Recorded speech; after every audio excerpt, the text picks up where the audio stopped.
How you doing? You all right? Yeah, fire away. We're recording. Let me just double We're all check we're good. recording. Right, lovely. All right, welcome to another episode of Across the Pond. It's another collaboration episode. My good friend Matty from UFOs Around the World is joining me for this episode again. And also, we're going to collaborate with our two guests as well, who I will waste no time in introducing.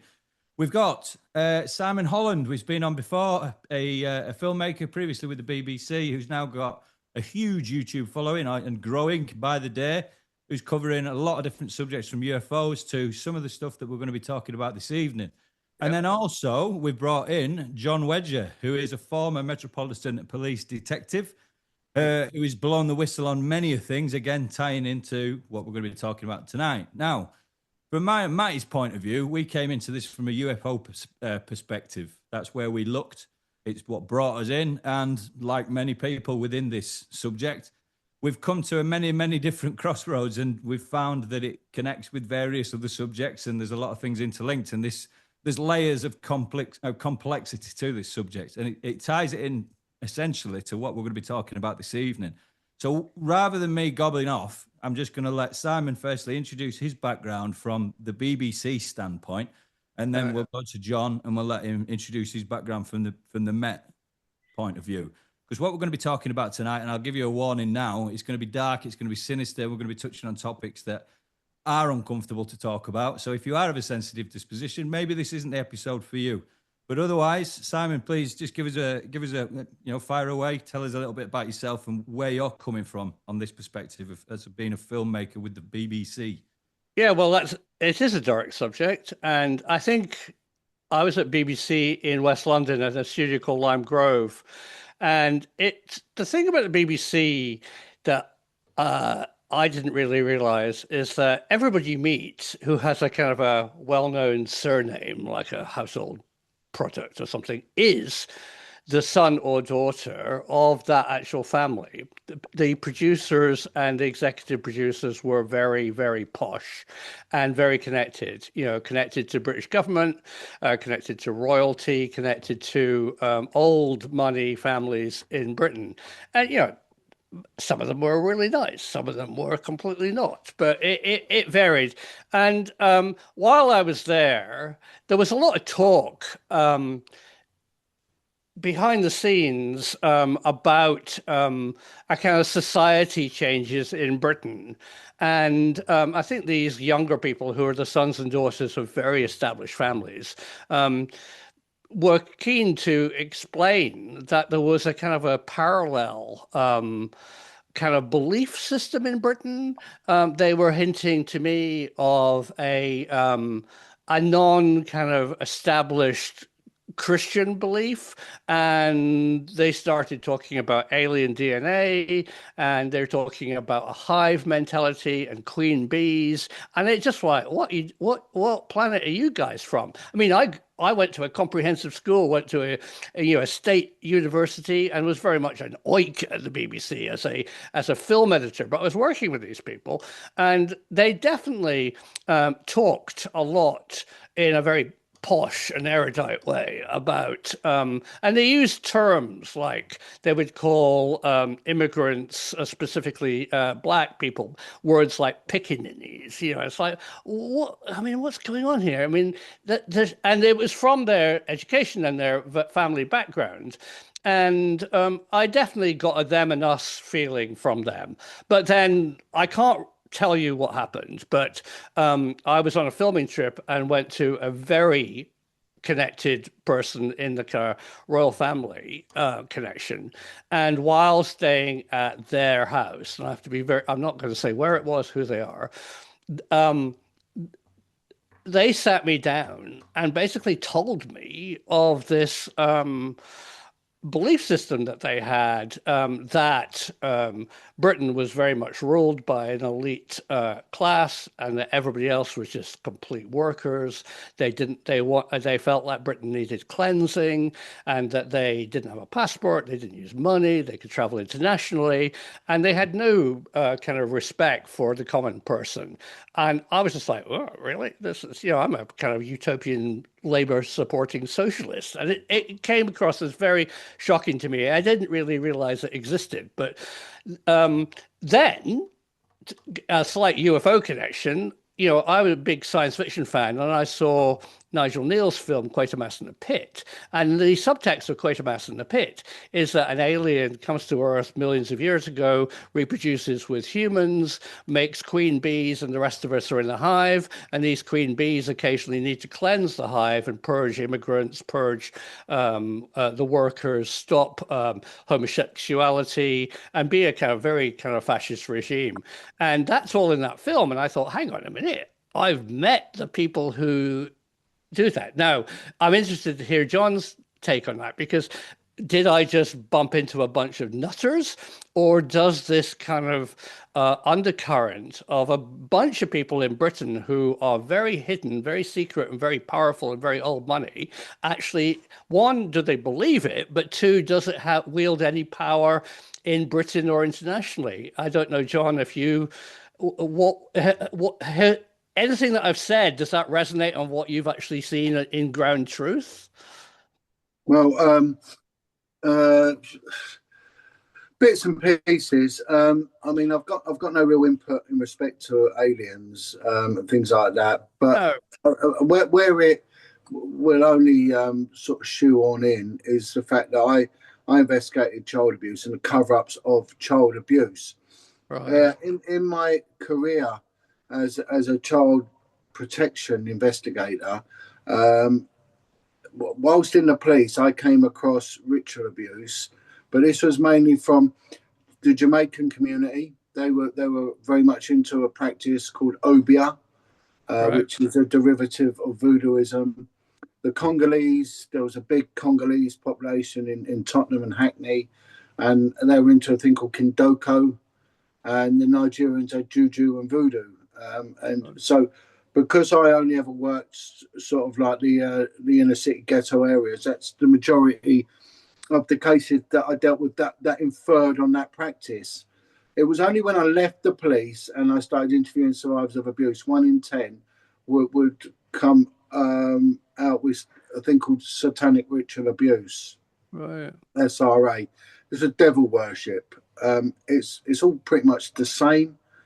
But when you're saying about your background in the BBC, one venue that got mentioned twice to me as a place where not only did devil worship go on, but child sacrifice went on, was in some outbuildings at Pinewood Studios. That was mentioned to me twice.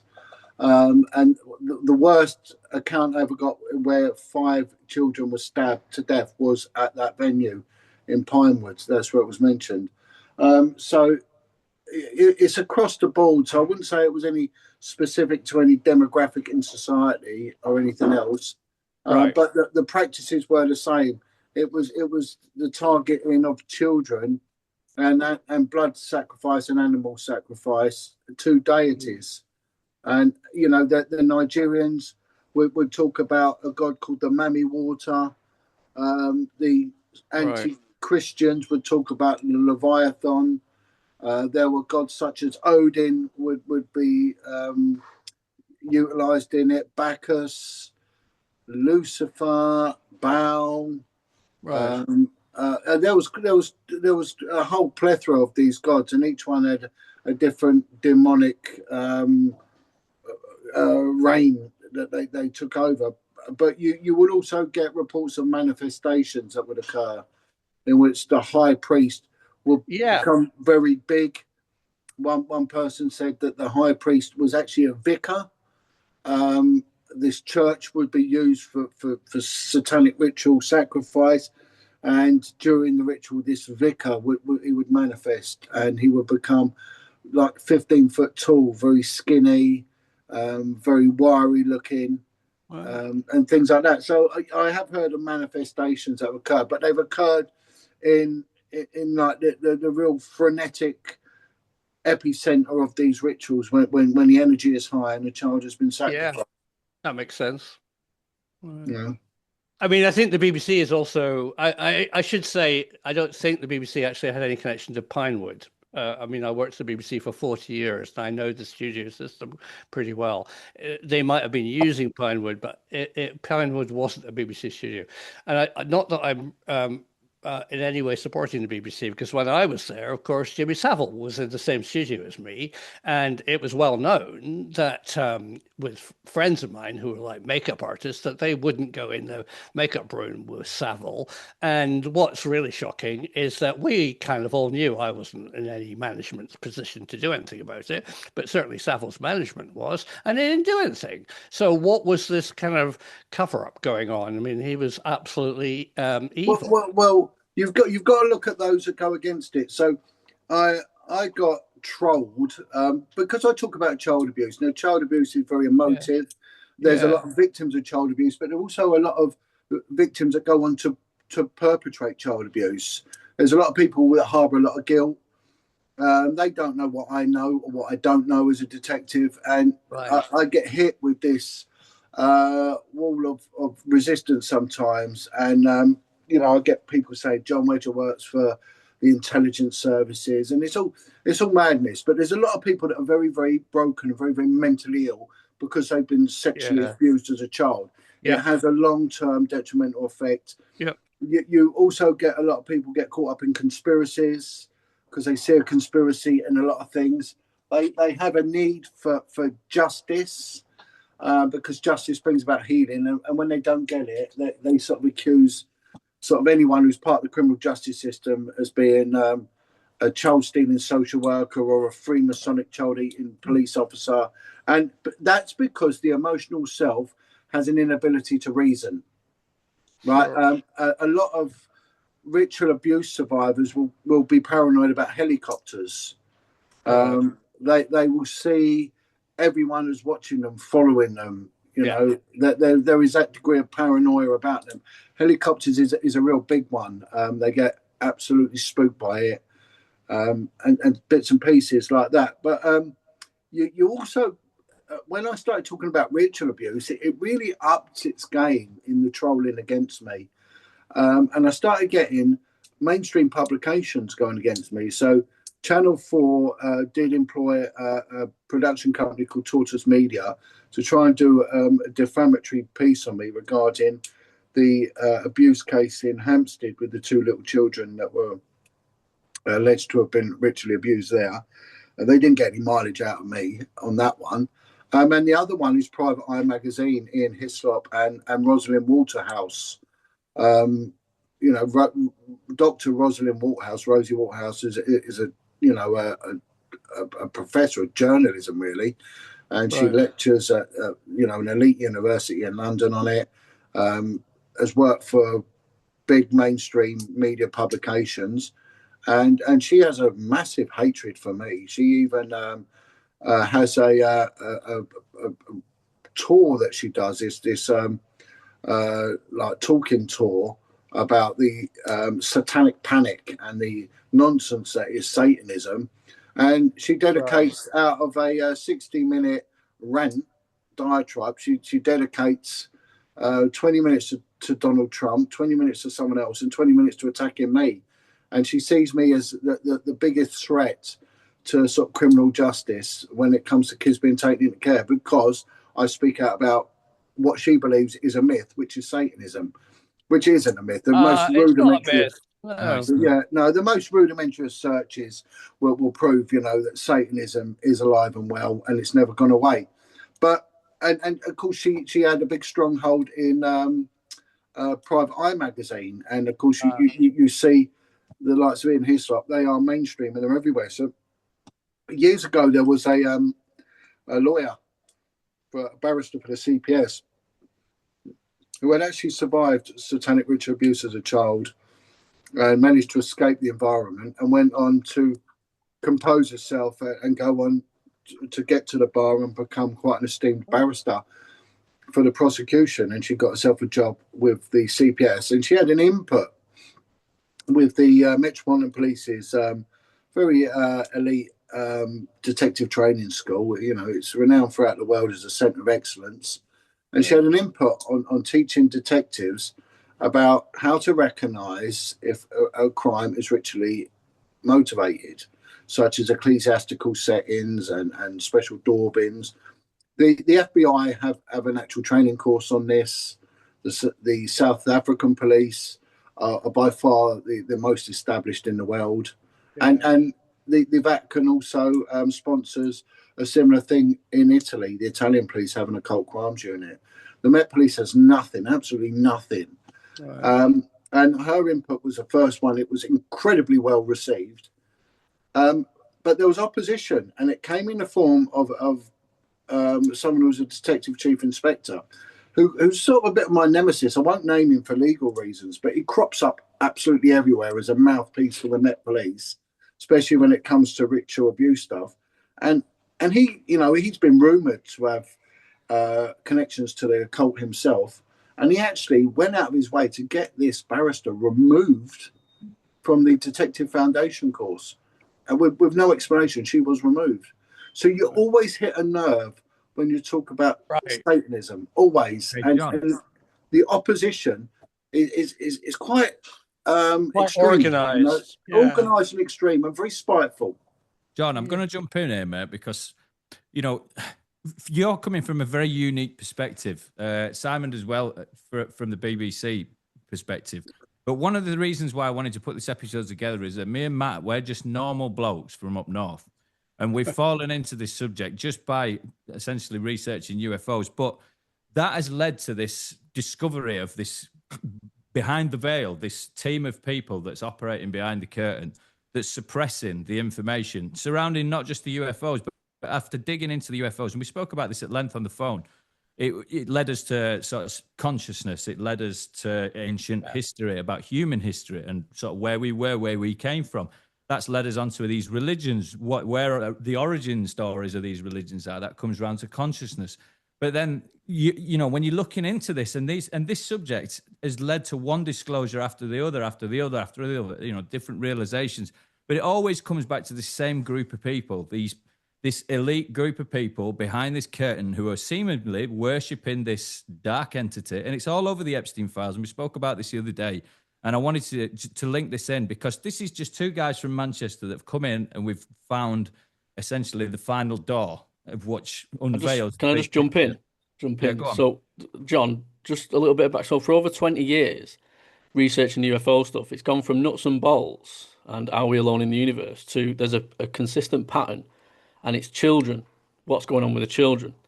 Now, what we're seeing is from the ages of 0 to 7. I don't know what stats you can give on children that are abused or in these things. They seem to be from the ages of 0 to 7. And that's what we're seeing from the UFO side. We're also finding out they're taking them from Indonesia and from these war-torn countries. They're being trafficked. They're being used for the conspiracy of the adrenochrome. And now we're getting the conspiracy of the psionics, and psionics is being spoken about with a consciousness, and they're being put through all these testings, and it can kill them, these tests. And it's a consistent thing, something I dismissed when I was 19, 20. I'm 40 years old, and I'm talking to a professor there and an ex-police officer now about it. It's insane. I did not think 20 years later I'd be speaking about it to people like yourselves. It's something that you'd speak about with your friends in a kitchen when you're having a drink or something. It's something that is really going on. And if you look at the stats on how many children go missing worldwide, it's insane. I think it's 800,000 just in the USA alone this year, 100,000 in the UK this year, where we should be seeing articles every single day of children going missing. What you've got to look at, see, I dealt with missing children. Yes, probably 100,000 do go missing. But how many return? Well, I'm telling you now, 99.9% return. Right. They do return. There is a percentage that does go missing and never found, but they do return. So this is, look, if 100,000 kids went missing every year, within 10 years, 1 million children would be missing. Right. So what do you make of these charities and these organizations, these big organizations, UNICEF, Oxfam, getting covered in scandals around child abuse, being in these countries where children aren't documented and registered the way that they are in our Western countries? They can go missing quite easily in those. Well, they probably do. I mean, I couldn't, like for India, for example, I mean, how do you keep a national register for India? If you look at Kenya, there's no voters register in Kenya. I've tried tracking down a murderer in Kenya. It was impossible. And a lot of streets don't even have street names. So it's, whereas the UK does have a register of people, whereas countries like India don't. They do, but it'll be rudimentary. But then let's look at this in a bit of a different way. And I'm corroborating what you're saying. I'm not going against it, but my point is, people look to America, the Epstein. Do you know what? If you've been researching this, what about the guest house list? What about Dolphin Square? Yeah. What about kids' home after kids' home, where kids went missing and were never seen again? What about a guy? Can I interject and ask? Has anyone heard of a man called Nicholas Fairbairn? Yeah. Right. Okay. Right, Simon. Let me elaborate on it. Nicholas Fairbairn was a lord. He was he was the advocate depute for Scotland, which means he was head of the whole justice system for Scotland. Yeah. A very carefully chosen position. Yeah, right. So let's go on about him, because we do, everything gets Americanized all the time. And what that does is it takes away from the focus of what we've had in this country. We had these exposures. Why are we shaking our heads and scratching our heads thinking nothing's happening with the Epstein inquiry? Well, what happened with the IOPCC inquiry? Right. Well, no, sorry, the ICSA inquiry, nothing. An 8-year inquiry into children abused, missing and murdered. Nothing happened to it. I want to say, though, John, I agree with you. I want to say I agree with you. I'm not making this about the Epstein. The reason I brought that up was simply to tie it into the Starmer Mandelson scandal. I'll get that, and let me come on to Mandelson. And again, so I'm corroborating you, but I want to localize this, because when we look away to foreign shores, we can distance ourselves, and this is what paedophiles do. When paedophiles go into foreign shores, they create an anonymity for themselves. And we can do that with statistics. We can make an anonymity with it. No, we have to make this a reality, not an anonymity. Now, Nicholas Fairbairn was in charge of the whole Scottish justice system. The Scottish inquiry, the national inquiry from Scotland, finished 2 years later than the British one. The Northern Ireland, Welsh and English one. Scotland had its own one. There was a care home called Forneath in Perthshire, right, which is rural. They were taking kids for respite care and kids of sort of maladjusted nature, right? That was the guys, okay? They were taking them out of the West Coast, which is impoverished Strathclyde region. They were picking on the poor, right? So going on about Indonesia, they're picking on the poor. They were picking on the poor of Strathclyde. Drunken mums, absent dads. We see the same pattern all the time, right? We see the same. Creates poverty and dysfunctionality. They're the ones, because no one's coming looking for them. Same as the Indonesian kids, no one's coming looking for them. These little girls were taken away, divested from a loving home environment, maybe not, and taken to rural Perthshire. Scotland is the second most sparsely populated country in Europe. Right. England is the second most densely. Scotland's, there's hardly anyone who lives in Scotland, especially in the Highlands, especially in a place like Perthshire. They were put in this home. The moment they were in there, they were beaten, they were whipped, they were caned, they were sexually abused, mainly by female staff. But then during the day, a man would come round and pick out young girls, point them out. Them girls would be drugged, and then they would wake up in a posh house like a castle, right?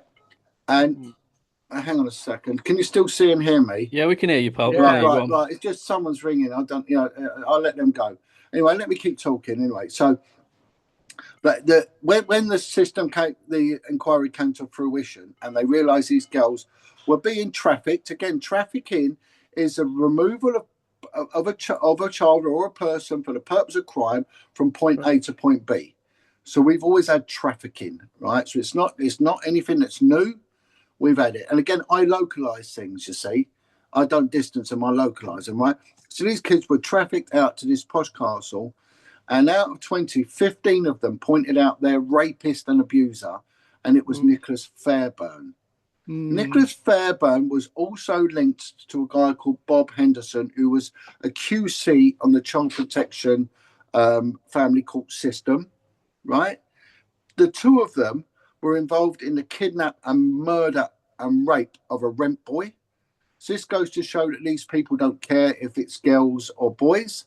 No. Right? And this is one thing we see. We used to call them trisexuals.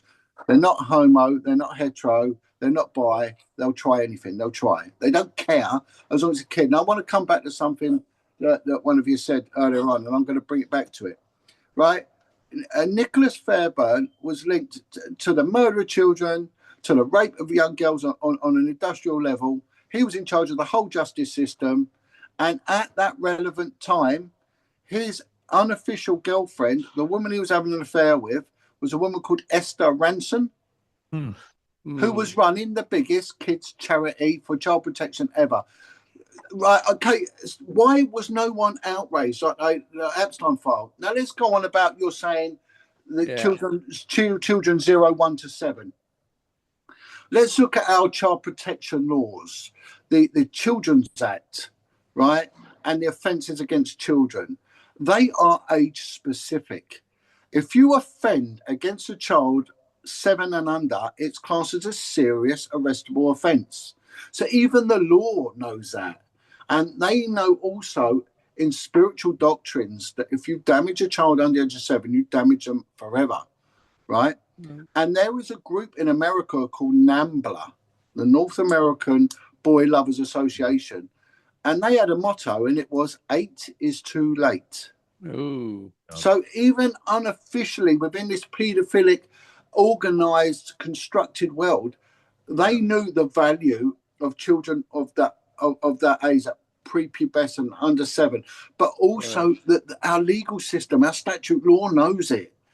So because our laws are based on Christian values, so they know that there is a damage that is so profound, not 8 on onwards, but beneath that age, they know the detriment it has. So they always Jon, know. You mentioned something there, mate. You mentioned children's charity and Esther Ranson. We're seeing that crop up now with Fergie. She has a children's charity. That's correct in the UK. Is that correct? Probably. I don't know. Maybe. I know she does. No. She writes kids' books and all that. But there seems to be, this is another pattern that you look at. These people that seem to crop up in these dodgy circles and with various accusations against them, they always seem to be linked to some kind of children's trust or something that makes them close to essentially where the prey is. Yeah. Well, let's go on about Peter Mandelson. So back in the late 90s, there was a woman called Dr. Joan Coleman. Dr. Joan Coleman was a leading psychotherapist for the leading psychotherapy unit in the world, and that was the Maudsley Hospital in London. Right. And she started looking into the more damaged cases of child abuse that were coming her way. Okay, the severe depression, the suicidal, the psychotic episodes that the more damaged people were. Right. And she found that these more she concentrated on this demographic of the really damaged, and they had a condition known as DID, dissociated identity disorder, and we used to call it multiple personalities. So she decided to interview these people, and she found it problematic because they had things called alters, and their personalities would switch between one personality and another, right? And when she got down to it, what was involved in it, it was because they was so severely traumatized, and it was a combination of torture.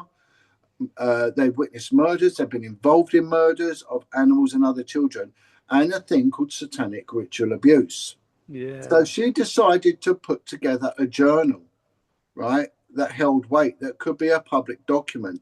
And in order to do something, she had to do it to a journalistic standard. So it had to be corroborated by 2 or more totally independent, uncorroborated sources. So if 2 or more people mentioned the same person, place, or event, she was now journalistically sound, and she could then put that down in this docket. This docket went on to formulate a report called the RAINS list. It's an acronym, RAINS, Ritual Abuse Information Network Support. It's a 16-page document about Satanism throughout the 90s and 2000s in the UK. It outlined addresses, phone numbers, car registrations of those involved, and names those involved. My old boss on the Vice unit is named in this. And funny enough, he's the same person who is used by the BBC and Channel 4 when it comes to giving his opinion on child abuse. Yet he is named to a journalistic standard in this document. There are members of stage, theatre, politics, and Peter Mandelson is named in there as being involved in the murder of a young boy in a ritualistic environment back in the mid to late 90s. He's named, and they actually do a journalistic standard as well. Yeah, and you can Google this list. I've put it on my website a million times, and it was something that I did a video on there, John, because I mentioned and I quoted. This is a quote directly from the UK government. We have the most capable intelligence services in the world. Now, I was in the military for 20 years. I know what kind of vetting that everybody needs to go through just to be a soldier on the front line. Never mind dealing with top secret and classifications way above. I know that Mandelson is the third in line, essentially, to Starmer. Starmer appointed Lammy, and Lammy appointed Mandelson, and all underneath David Lammy is the intelligence services. So the fact that they quoted as being the most capable in the world, yet they appointed Peter Mandelson to the ambassador position in Washington, would suggest either they're not the most capable services in the world, thus need a dramatic investigation and an overhaul, or they are very capable and they knew about it and didn't do anything about it, in which case they need a massive investigation and a overhaul. Whichever way you skin it, somebody's got to be culpable for this because they appointed him. But the point, we're seeing this time and time and again, and it ties into everything you've said, John, so far. And this ties into the UFO thing. You see the same tactics, this discrediting of anybody that comes forward with anything that looks like feasible and reliable information, this discreditation. But I turn around when people ask me, should I speak out? I say, listen, I wouldn't advise anyone to go against the government because there's a good chance it could kill you. But the other thing is be clean. Be clean. You must be clean. You can't be someone who is going and doing cocaine at the weekend. You can't be someone who's shagging around everywhere on the internet and all that. You can't, because they're going to find you and they're going to come for you and they're going to ruin you. Be clean, and this is why Russell Brand's in a world of shit at the moment, because there's no way that man is clean. I mean, his journey to Christ might be questionable, it might not. Only time will see that. If he's being honest, then he should be repenting and admitting to his wrongdoing. But he's not a clean man. And it's as simple as that. Now, the problem you get is that you can deal with stuff as a civilian police officer until it gets to a point where it has political or financial stability issues.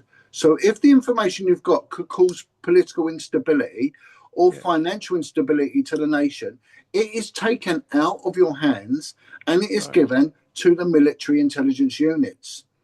They then take control of reporting. They have reporting restrictions in a thing known as a D notice. Now, a D notice is served on journalists to keep their silence, but the D, no one knows what it stands for, right? But it stands for defense notice. Right. It was brought in It was brought in by Winston Churchill during the First World War under the old slogan, "Loose lips sink ships." And that's what a D notice was brought in. So when you look at these things, why are they serving D notices on civilian issues? Because it has military intelligence worth. That means it's got blackmail value. We're looking at blackmail. Peter Mandelson, he's even got that nickname, is it the Prince of Darkness or whatever they call it? I mean, where did that come from? And you're right, what you say about vetting.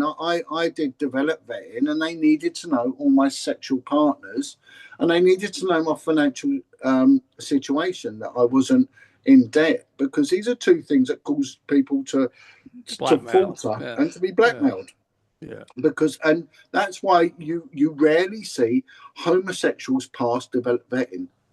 And another example of it is that in British policing, they've never promoted a Belfast Catholic above the rank of chief superintendent, never, because they can't trust them. That's the theory.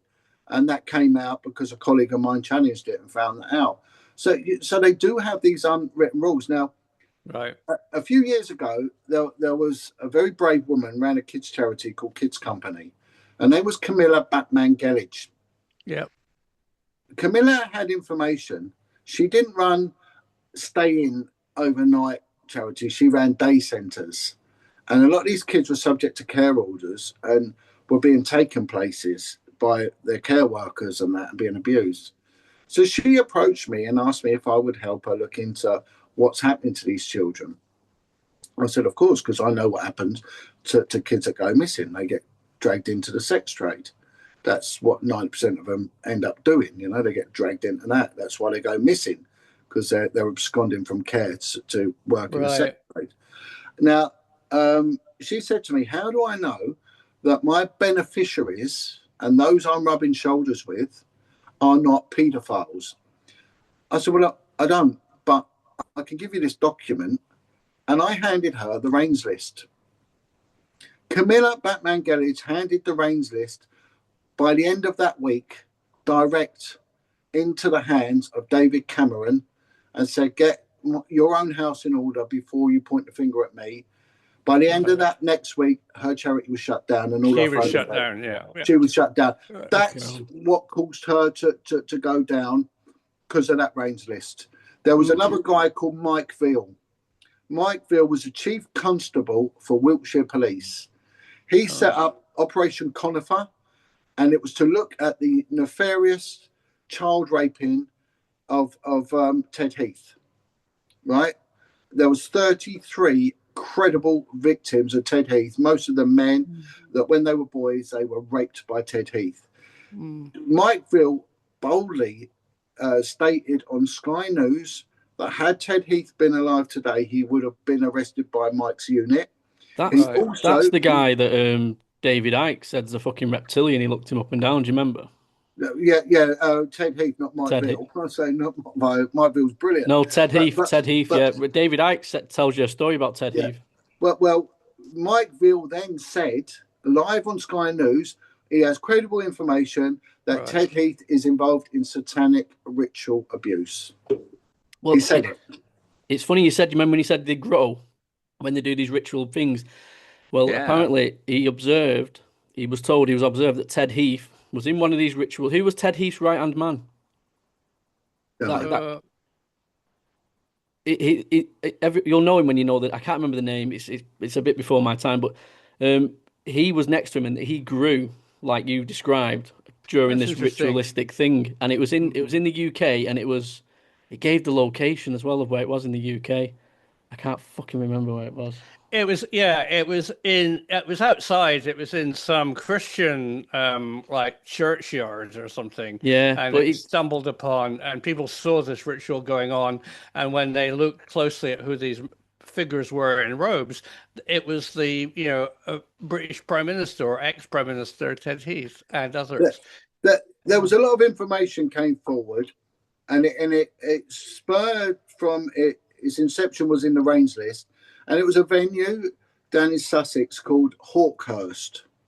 Oh, yeah. Right, Hawkhurst. There's ancient tunnels, the smuggling tunnels and things like that. But they run through a property that's got diplomatic privilege. And information was coming in that, rituals would take place in this Hawkhurst manor or whatever it was.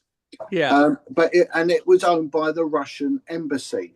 The Russians always denied it, and there was information that homeless people were taken there, and they were used in what's called what a popular thing that is involved with the satanic stuff is called the hunt, where they would get children and homeless people, put them in a wooded area, strip them naked, and then chase them.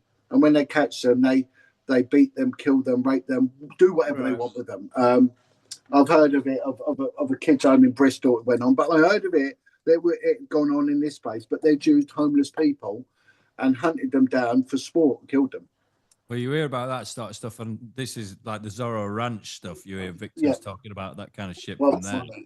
But these, And the Yeah. point I'm Yeah. making by just tying this in, and I know John's keeping things local, but the reason I'm expanding that is because the world's talking about these files, okay? And Right. it talks about this crazy darkness and ridiculous things and themes and things like what John's mentioned about this hunt. And it doesn't sound real.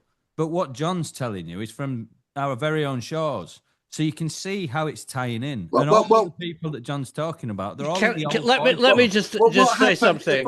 If I could just finish that, what happened Sure. was that it all got denied, and the Russians said, the embassy said no. And then during COVID, I don't know, one of the fences fell down, and some sheep from the local pasture land wandered in through a gap into this embassy place, and they were attacked by these dogs, and they were ripped up, and then it ended up in the court. And when they got disclosure, the people who owned the dogs couldn't get prosecuted because they claimed diplomatic protection from under the Russian government. So it proved to be right. See, my point with all of this is you've got to keep credulous, right? You've got to keep your credulity. You've got to be credible because you'll be pushed down. So whatever you do, and I do it to a good degree because of my background beyond all reasonable doubt, if I put something out there, I want to put out there a conviction in a court that backs it up, or an incident that backs it up. Because otherwise, these intellectuals like Rosie Waterhouse and Ian Hislop and that will rubbish you. Tortoise media and all that, they will go out their way to rubbish you and class you as a nutcase. Thing is, John, I think the burden of proof lays with them now. I mean, there's that much documentation and evidence and whistleblower testimony that suggests this happens. I don't think the burden of proof is with us anymore. I don't think we're the tinfoil wearing conspiracy theorists we used to be. I think the game's changed.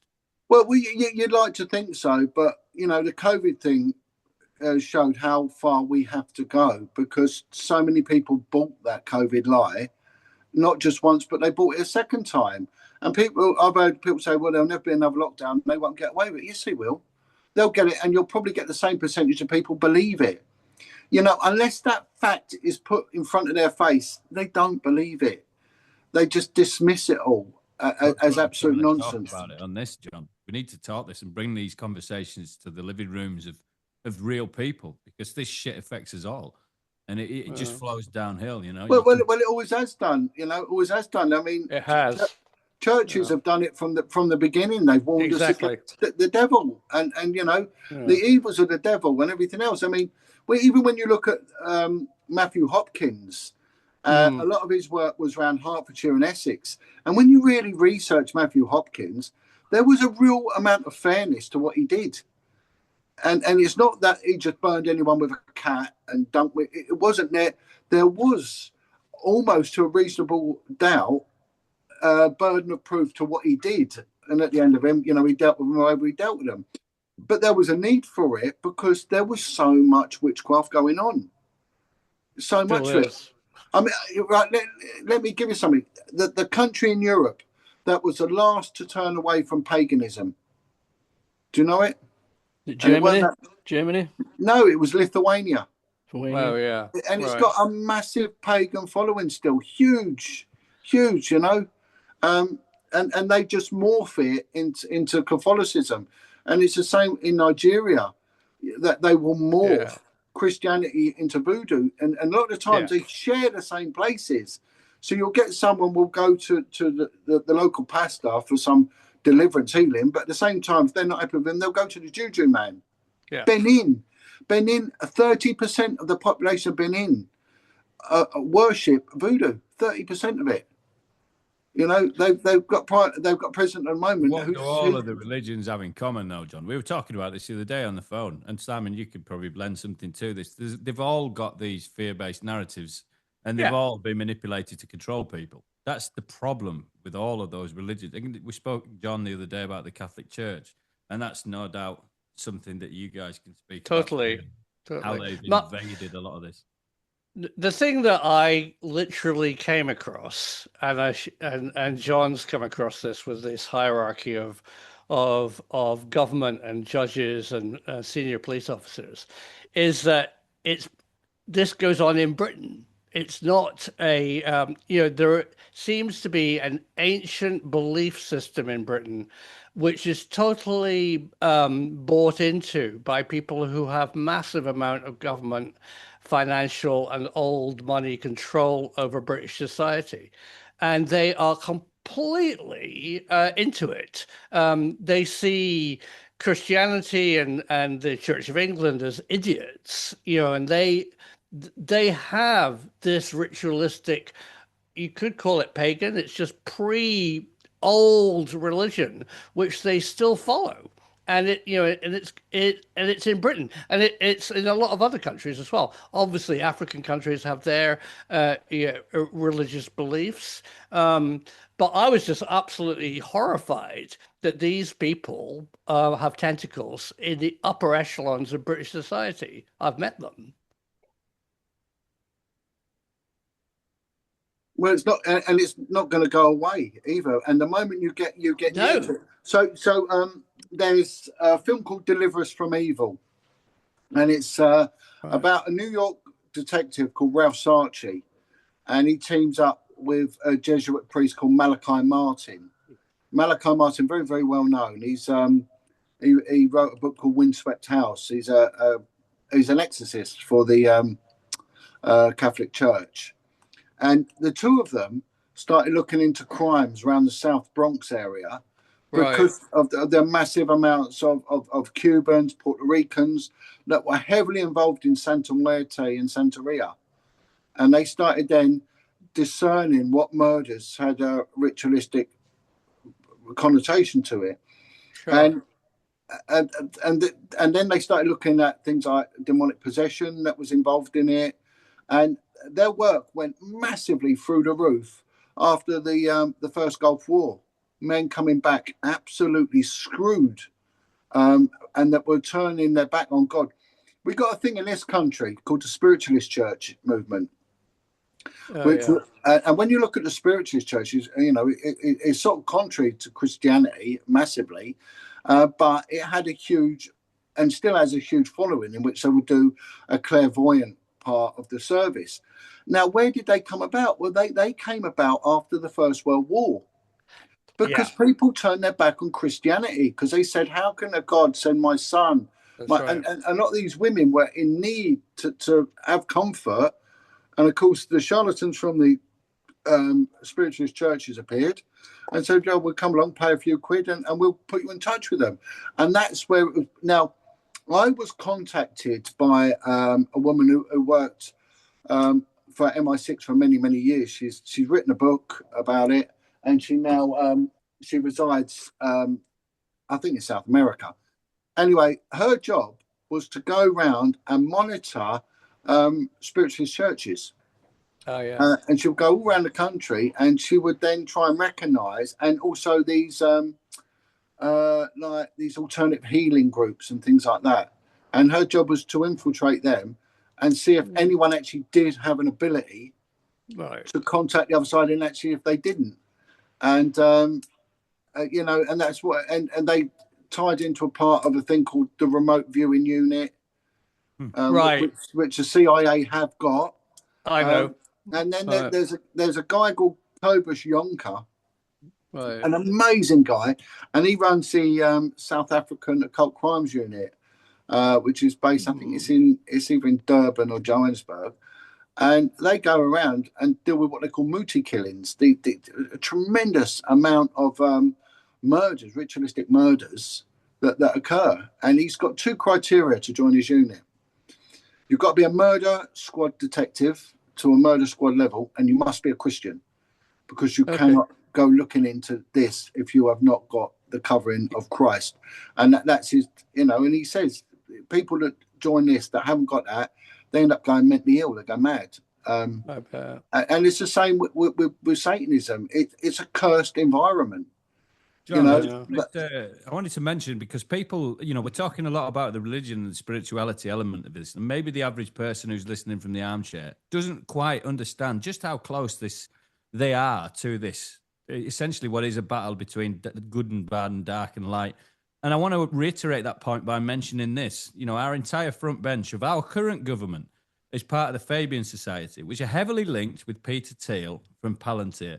And Peter Thiel, he's just done a 2-day, convention where he's demonstrated and talked about and discussed the Antichrist outside the Vatican City in Rome. So if people think that this isn't a spiritual thing, the very high ups and the people that we've been talking about so far, the elites of these echelons, they are looking at this from a spiritual point of view. So we better, wake up quick. Well, this is a lot deeper than... People don't believe in it. Well, that's their choice, isn't it? God gave us freedom of choice. But let me tell you something. When I speak to survivors of ritual abuse in the United Kingdom, and I've done a little bit with the Nigerian community, right? But the United Kingdom, right?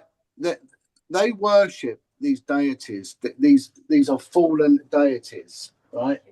And they come under these 9 demonic realms, right? And they revere them, but you never ever hear a term anti-Allah, anti-Muhammad, anti-Buddha, anti-Ganesh, anti-Krishna, never. But you do hear a term throughout this, anti-Christ. It's anti-Christ because the enemy is Christ, Jesus Christ. Their enemy is not Allah.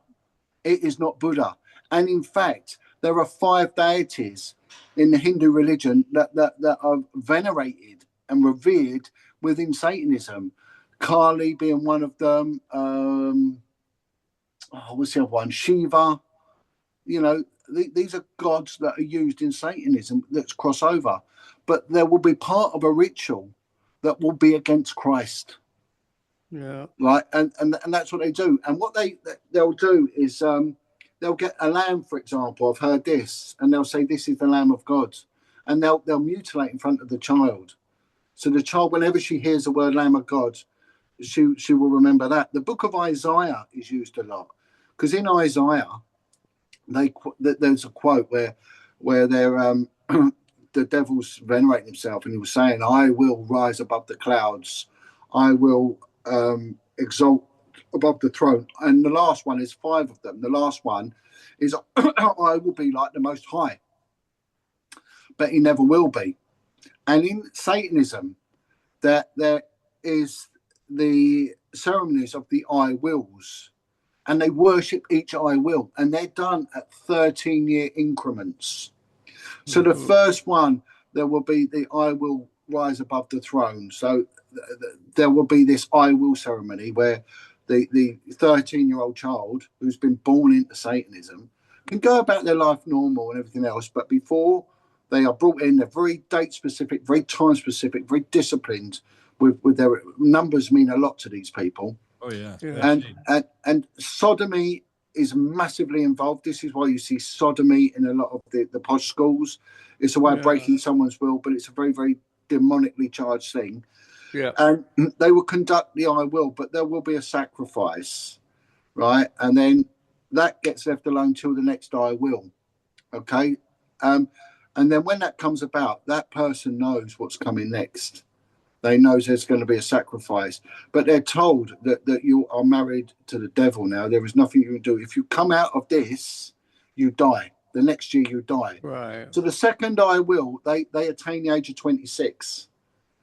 And at the age of 26, this was a Satanist told me this.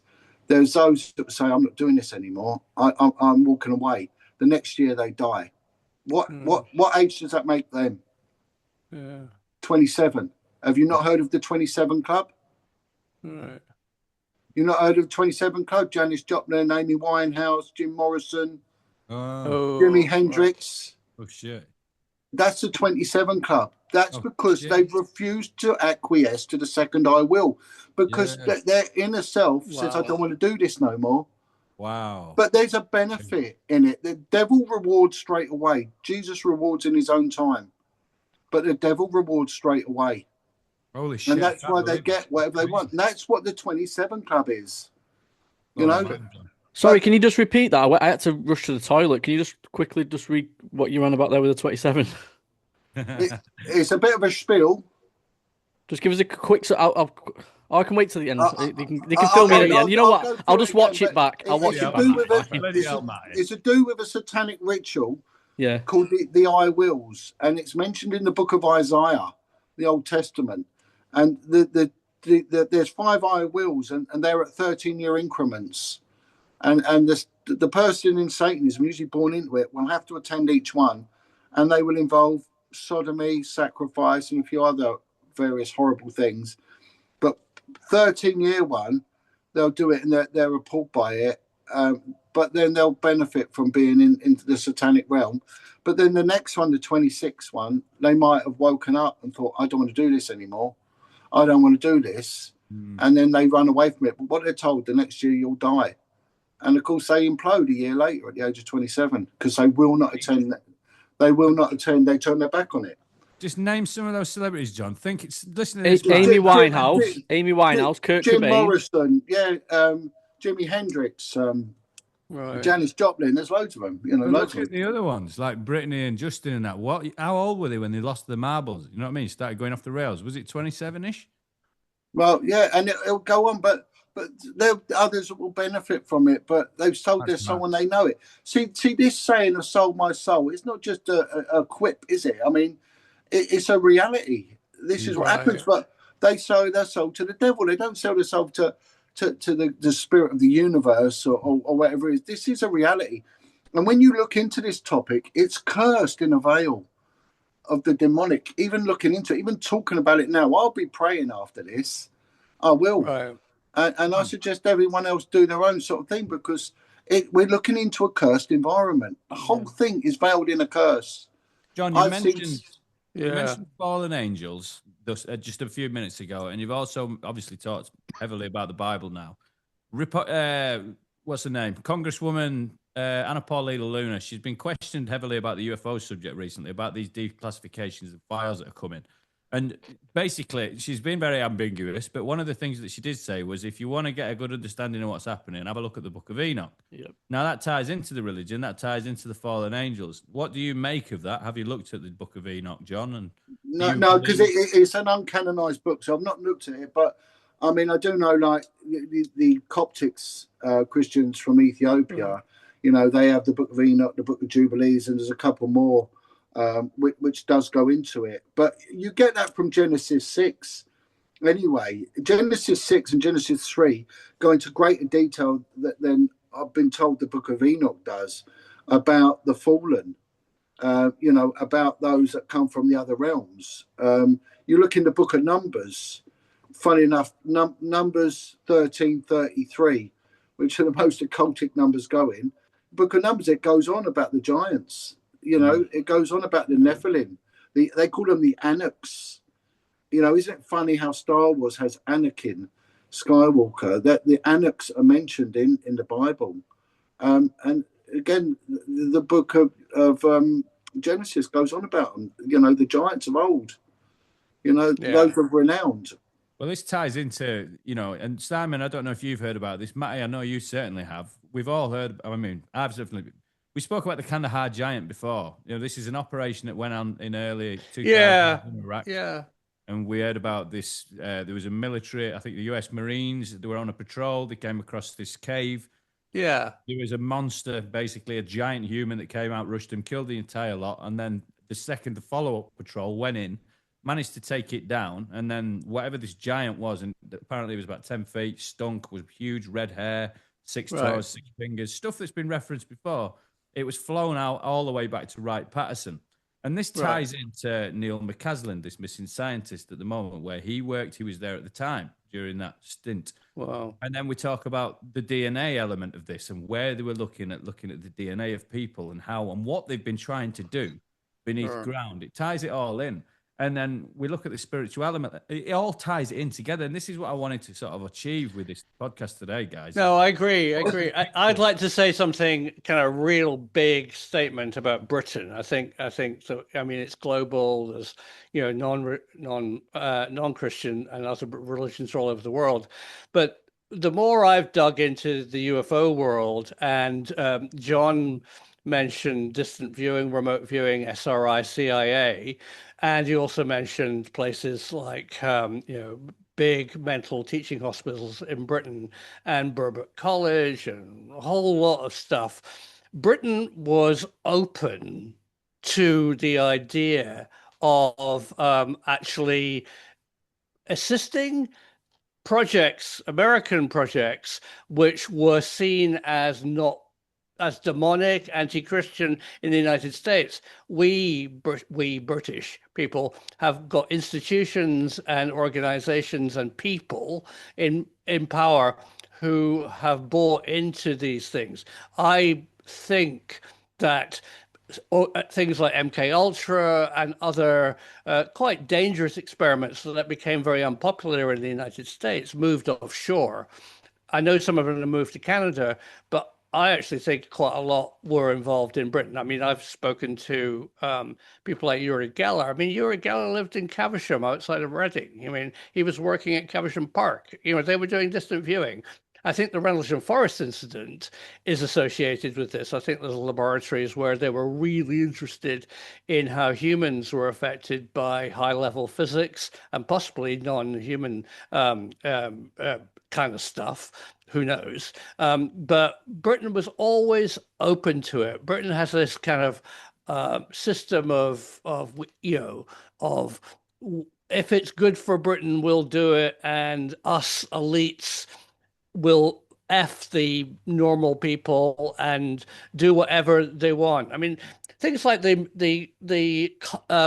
back in the 1960s, Porton Down had a euphemistic place called the Cold and Flu Center, where you could go and actually be injected with a coronal virus, which is a virus for flu, and see how it affected you. It was never about cold and flu. It was a weaponization laboratory associated with. Yeah, do you remember that guy? Yeah, that guy who spoke out about Porton Down, and he was driving along and he crashed. His car was blown up at a petrol station next to it. Oh, well, that's tragic. I mean, Porton Down is extremely secret. He worked for Marconi, and he was on a project with Porton Down. And as he drove out, they reckon he was off to speak out. And his car was pushed into a petrol station. It blew up. But I had a few people tell me of different sites. And one of them was in Donegal in Ireland, right? And I was told about a boy that was abducted from Belfast. Right. He was taken over the border into Donegal, and he was murdered there at a town called Killybegs. And it was a ritualistic murder. But then they also told me about a site called Finna Camp. Finna Camp is the National Irish Army's one of their big barracks, right? And when you look at Finna Camp, this woman told me that there'll be this place outside where all the Satanists would go to, and it turns out the Finna Camp is built on the grounds of a megalithic burial site. Right. And then when you look at the other places that get mentioned, they're mentioned in Salisbury. They're mentioned all on MOD land. All on MOD land. The whole of Salisbury, yeah, and in Scotland. I mean, I'm Scottish, and the amount of sites you mentioned, some mental hospitals. There are Perthshire, outside of Glasgow, Strathclyde, and in Ayrshire, there are definitely very strange experiments. I heard this story about this kid who went into a Scottish mental hospital, and the nurse, he didn't have a gown, so she went out to the corridor and just got this blue gown and put it on him, and the doctor came in and said, "Get that gown off." And she said, "What's wrong?" And he said, and he shouldn't have said this to the nurse, who I know, he said, "Oh, that's the US military gown for the child experiments." Like, what? She had no idea. It was in a wing that was controlled by America. Isn't it weird how children's homes are always positioned next to mental hospitals? Yeah, they built them, and that was the right. Once they'd done what they wanted, they ended up in there. If they were going to speak out, they interned them. Now, this case in Belfast, it was a little boy that went missing, and he formed a group called the Belfast Five. And from 1976 to about 1980, 5 children went missing from a kids' home called Kincora in Belfast, and there was a lot of allegations of sexual abuse went on there. And it was also used as espionage for the troubled times, but mainly concentrating on the Protestant side of it. And there was a kids' home called Kirkcorbin, which kids were rented out to the priests and the Catholics for the espionage on that front. But one kid that went missing, his name was Brian McDermott. And after he went missing, his body was found a few months later in the River Lagan, and it had been mutilated. It had a limb cut off and was beheaded. Now, someone came to me a little while back, and I did a documentary on it. I did a talk on it. And she said, look, he was killed in a satanic ritual. And I know it was him because I was there. I was a little child, but my parents were Satanists, and I was put in the same area as him, and I was abused in the ritual. But Brian was murdered, and they cut off his left arm. His left arm was cut off. And that's insane. It's disgusting. And whoever cut off his left arm, they held his left arm above them. There was a big cheer, and then the place descended into an orgy of bestiality and child abuse. Now, what is interesting is the Satanists will attack the left side because in Italian and in Latin, left is sinister. Yeah. Sinister, right? It's called the devil's side. So they used to say if you're left-handed, you're part of the devil, aren't you? My dad was left-handed, so they used to call him the devil, my dad, because he was left-handed. Yeah. And anything left is sinister. It's the devil's side. Now, I contacted the RUC, now the PSNI, the Police Service in Northern Ireland. Yeah. And I said to him that I've got this information, you need to have it, because that's how I work. You know, what's the point of keeping it secret? Tell everyone. It needs to be told. So they said, okay, we'll talk to you. I said, well, can you listen to one of my my documentaries?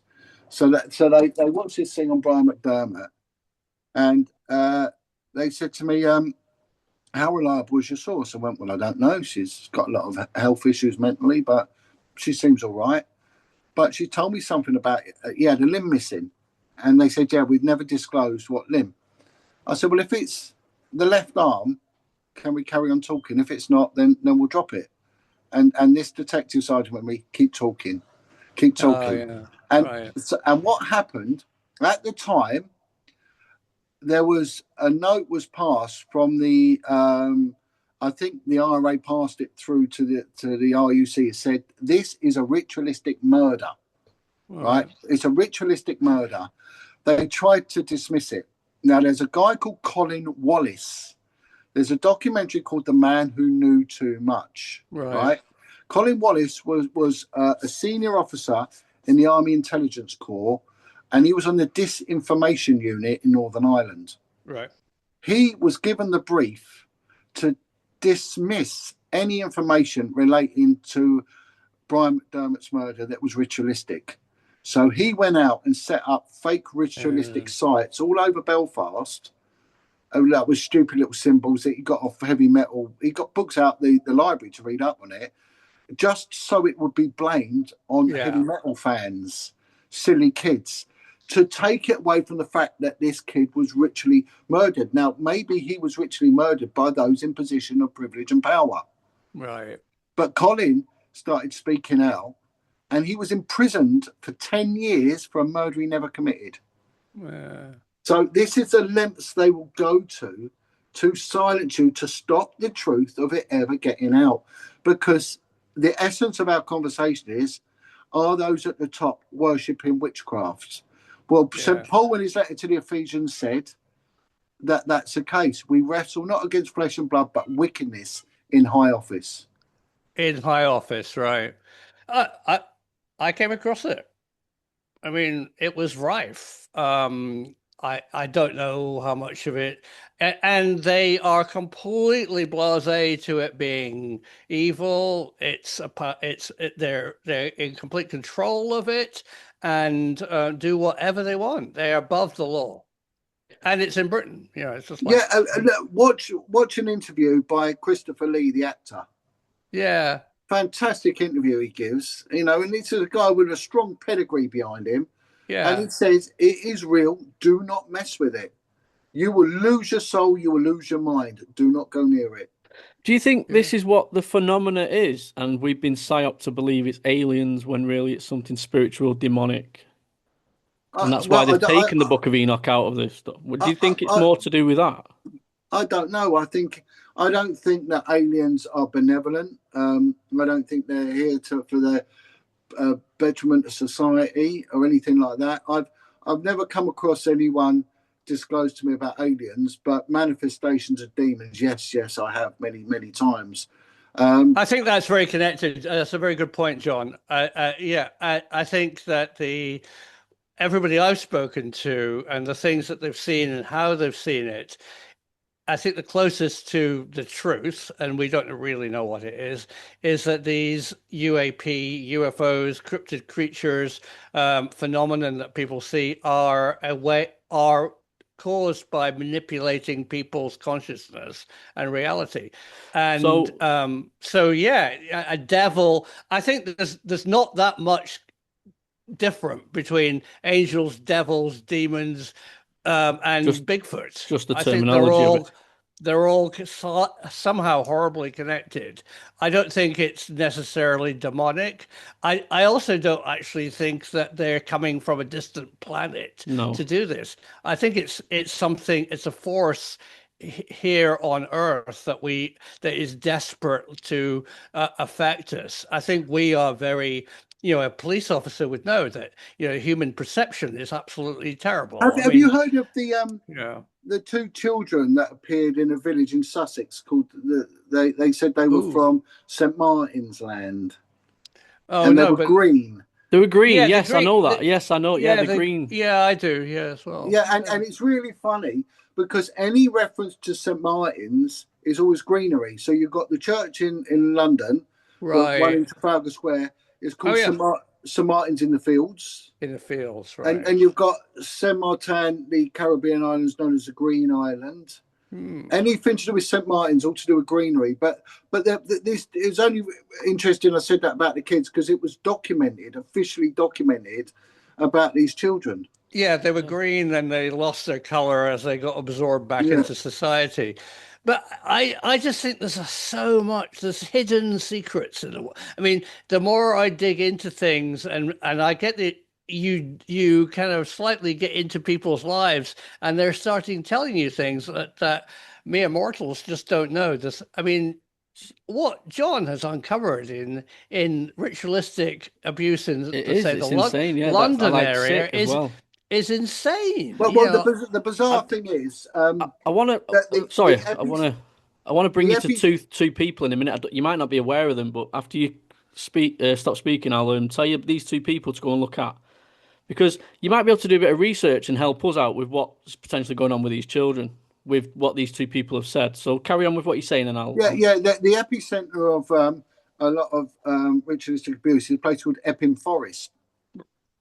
Right. And it's a very, very weird place, and I've sat up on a couple of occasions when we've looked at stuff. We've gone up to there's a church called the Holy Innocents. I think that's where Ted Heath was seen by. I think that's the forest that David Icke said.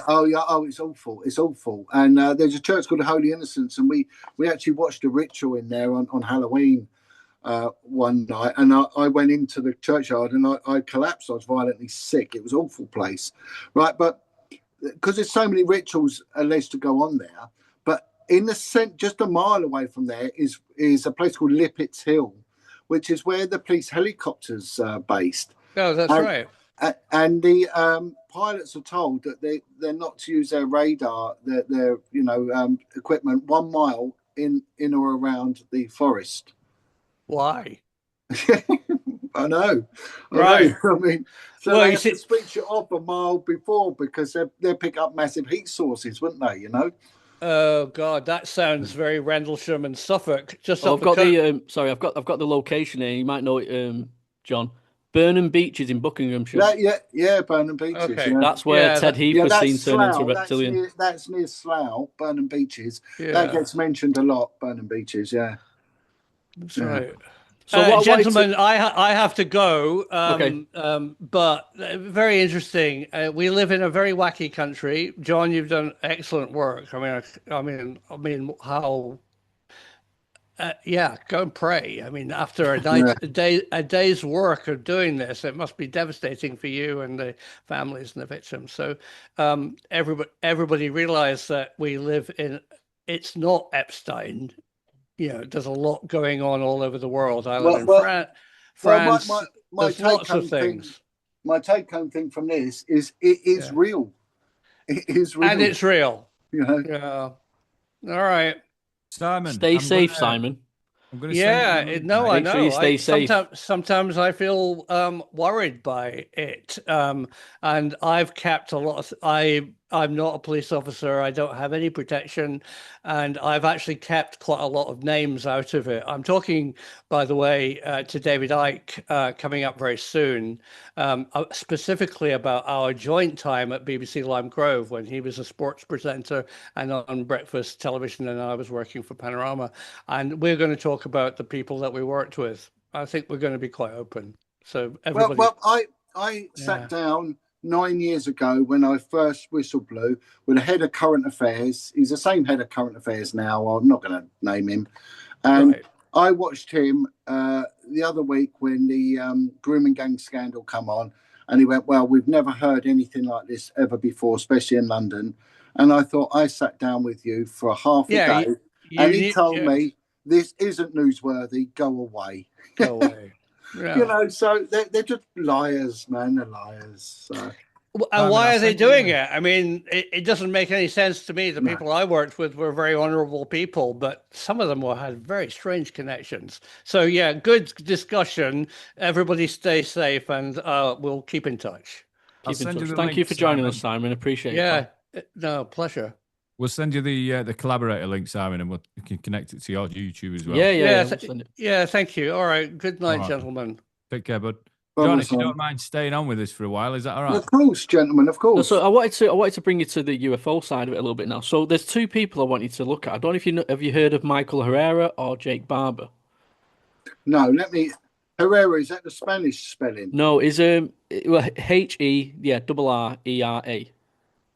Yeah, Herrera. So we'll start with Jake Barber actually. Jake Barber was on. He was a military guy, and his job was to shut people up basically. And well, was it the red team or something, or cut red? And on Jesse Michaels, he said something which made my ears perk up because I've researched the child side of the topic. And he said, we take children from Indonesia and we put them in fight or flight mode. Basically, they terrify these fucking children. And it's to harbour these psionic abilities to be able to, whatever, maybe fly these crafts or work these crafts or whatever. But there was no follow-on question from Jesse Michaels like, well, where are the children now then? Because we're hearing that a lot of these children that are tested are killed, they die in these experiments, or if they're not good for that, they're sold for organ harvesting or they're used for the sexual side of it. And it goes on, these children aren't found again. Or they maybe go into and they're working for them, stuff like that. That's what's going on. And then we got Michael Herrera, who is his military team, came across this Black Ops military group, no badges, no nothing, threatened them, said, you can go missing here, basically fuck off, drop your weapons.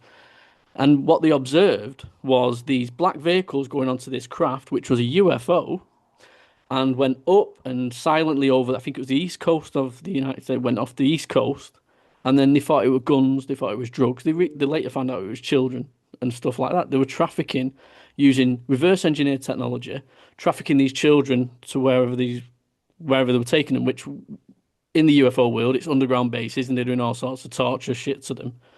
But when I used to research this years ago, it was the adrenochrome, and I never bought into that. I never bought into the adrenochrome because they terrify me. It secretes in the blood, and they drink it, ritual shit and all that kind of stuff. And then now we're hearing it for the psionic stuff, which again, it's like, and then we're hearing summoning CE5s. I would never tie summoning with UFOs. Well, let's look at what we've had. So they did a study on psychic ability, and they found that children that had been abused and subject to childhood trauma had a heightened sense of awareness, which could be construed as being psychic. So you do get that great percentage of them that and I smell a pedo a mile off. I just know someone is. A voice will tell me. The guy I worked with for years on the child abuse stuff, he had an altar would tell him about people, and he used to tell me if someone was wrong, and it was a voice that would tell him. He said he's never ever wrong. He had this, this voice in his head that used to do it. I never questioned it, and it always seemed quite accurate. and the other thing about talking about trafficking children, well, it's always happened because there was a guy who was seen as an anthropologist and everything else, as one of the good guys, but he auctioned 40,000 children from the ages of 5 to 14 into domestic servitude and sexual slavery, and that man was called Dr. Bernardo. So and the government sanctioned him. So that's the charity, Bernardo. The guy that the charity is named after. That's why they've changed it to Bernardo, not Dr. Bernardo, because it came out that Dr. Bernardo was one of many people that were trafficking children. So, but what I'm trying to get out with you, if this is if technology that is not public to the world is used to traffic these, how deep does this go? How serious is this? And how dark is this? Well, the children have always been the key to it, and the organ harvesting is a reality. I was told by a consultant surgeon about the fact that people are worth a lot of money. That's why when they go, they put them in induced comas, and that's it. They put them in induced comas, and then they say, "Oh, no, they died." But someone's got to be kept alive in order to take their organs, and an induced coma is a way of doing it. Matty, this comes back around to, a few weeks ago when we were talking about MD Selig and what he was talking about, how much human beings are worth on the market. Well, when was it in the UK where you was automatically enrolled in organ donations? That long ago. Yeah. And we had to opt out of it. Right? I've actually opted out of it because otherwise, if some rich bastard wanted my heart, and I was in there. One of the biggest things is your eyes. Your eyes are worth a lot of money. They're worth a huge amount because they're so easily utilised. People go into intensive care and they don't come out of it; they die there. But they're taken while it's alive. So there is a reality in that. So, at the moment, they're looking at consciousness, John, and this is 2 seconds. I've been looking at a lot recently. I've been looking at a lot. I'll tell you what we'll do. We'll wait for Matty because he can edit this bit out. I don't want to cover anything major. He always does this. He likes to drink, you see, when he does a podcast, John. We're very relaxed in the environment. Yeah, I always have a cup of tea and sit down. I love to have my cup of tea when I do mine, and it's I do with a cup of tea, John, but he's more of he likes a whiskey. Does Matt? Oh, good effort, good effort. But that's how the conversation gets flowing, isn't it? But will the reality ever come out? Well, it will take someone who put their life on the line to do it. I think you'll get killed if it ever come out really what they've done. Well, I mean, you've got the Montauk project, that stuff that went on there. I've dealt with mainly survivors of ritual abuse. They tend to go on about the super soldier stuff, so it tends to sort of link in. And we talked to a girl called Angela Maggard or Haggard, I think her name is. I'm sorry, Angela, if I've got your name wrong. I don't want to butcher it. I'm just an ignorant Brit. We talked to her on YouTube, and she comes on TikTok quite a lot. And she's a girl from the USA, and she's got credentials and paperwork to back this up, by the way. She was recruited into one of these projects in I think it was the early 90s, was it? Was it late 80s, early 90s when she was very young? 90s. And she's got, these psionic abilities, what you want to call remote viewing or astral projection. There's many different names for these abilities, but it's been widely documented that not just the US government, but global governments have taken an interest in these kids and with these certain abilities for a number of reasons, and it tied us in. I mean, we obviously came at this from the UFO point of view. We're looking at the money. We're looking at this money. The black budgets off the books money and what it's been put into, and what Matty tied it into with the UFO subject there was obviously these oligarchs that have got a monopoly on energy and transportation and propulsion. The guys in charge of, say, the Raytheons, your Lockheeds, and your the Boeings and your Northrop Grummans and your big aviation companies and aerospace companies like that. Those oligarchs that own those companies, they're heavily tied into these people who operate within the front bench of our government, say the Fabian Society, and these backhanded. But you look at what they name. Look at what they name their things, like Apollo. Well, that comes from Apollyon.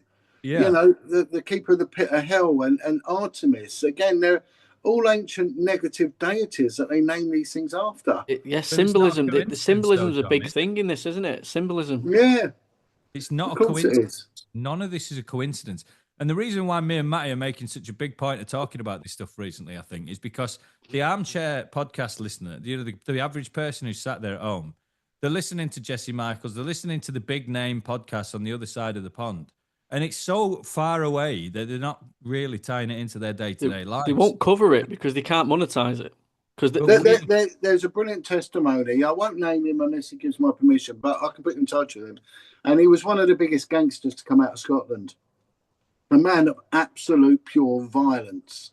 He was ex-Royal Marine, but very good martial artist, but a dangerous, dangerous man. And he got offered to run the sex trade empire in and around Edinburgh.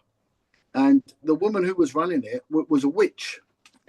And she said to him, I can pass all of this over to you.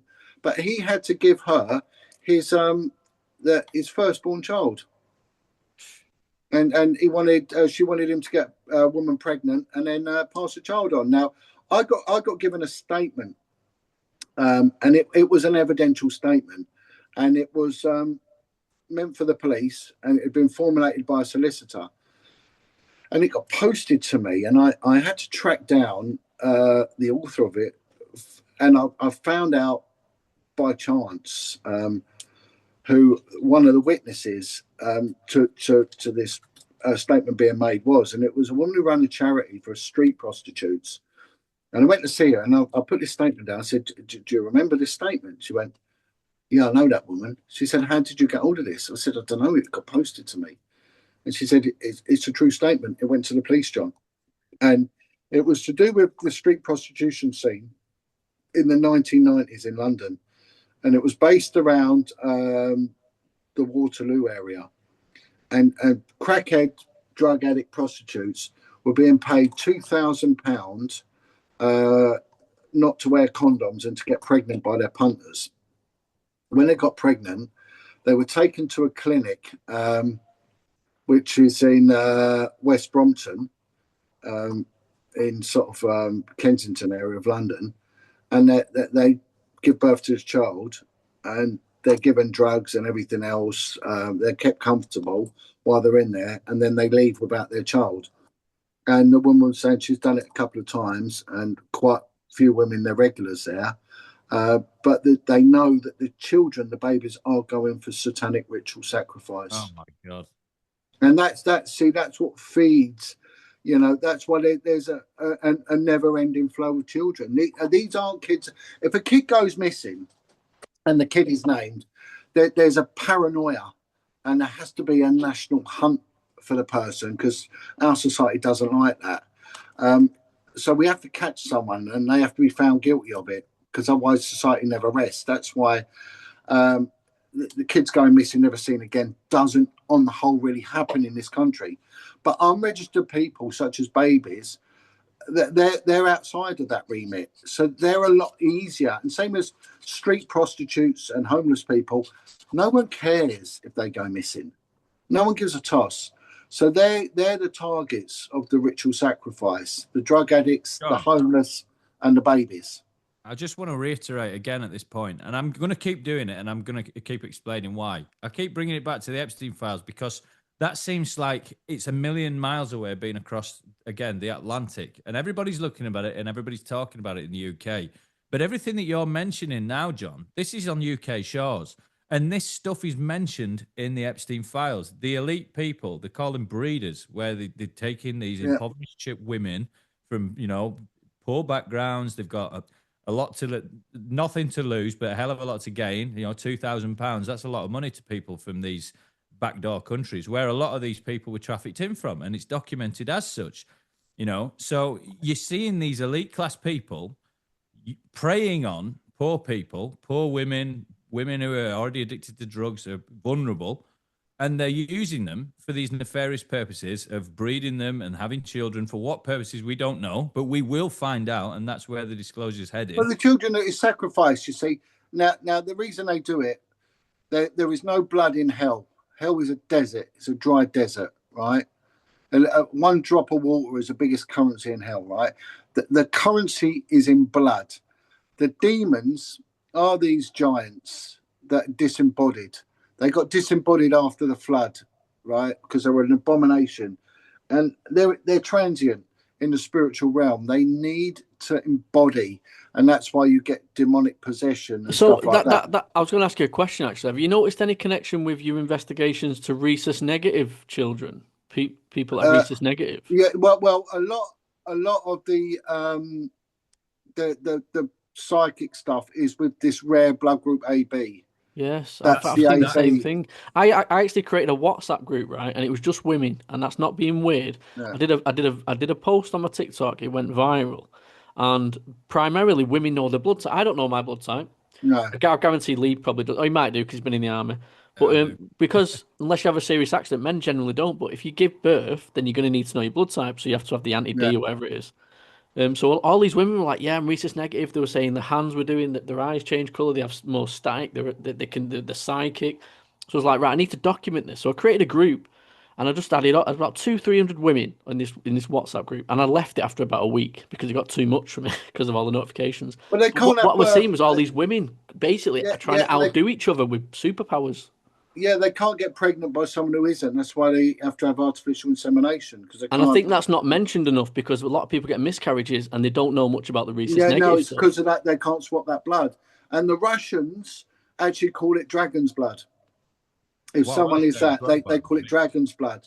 And the remote viewing unit for MI6, I was told that they're either of that blood group, the rare blood group, either or twins. So that's but John, you're a spiritual man, and they've proved and they've recently discovered that the blood group of Jesus via the Shroud of Turin was that blood group. AB, so there's an interesting connection for you, huh? Yeah, with no male DNA. You know, so they'll say. So does that mean that Scott Walters was right then when he said I'm non-human? Yes, exactly that. The actual script said I am non-human, and this was apparently from Jesus himself. All right, yeah, because John Scott Walter is a forensic geologist, mate. He's the Indiana Jones, the modern Indiana Jones. If you don't know him, he's a member. He's a 33rd-degree Mason. He's a member of the Knights Order, the Templars. Is heavily involved, but they recently discovered the Yeshua scroll, and we had him on for the last episode, and they decoded it, and they'd spoken about it, and essentially from the word of Jesus himself was that he was part alien, but his blood group was AB negative, and that was proven on the Shroud of Turin as well. Yeah. Which they tried to debunk the Shroud of Turin, haven't they? But they can't do it. They've proven it. Yeah, I know they can't do it, but what I'm saying about the blood, you see. What these demons need, they need the blood.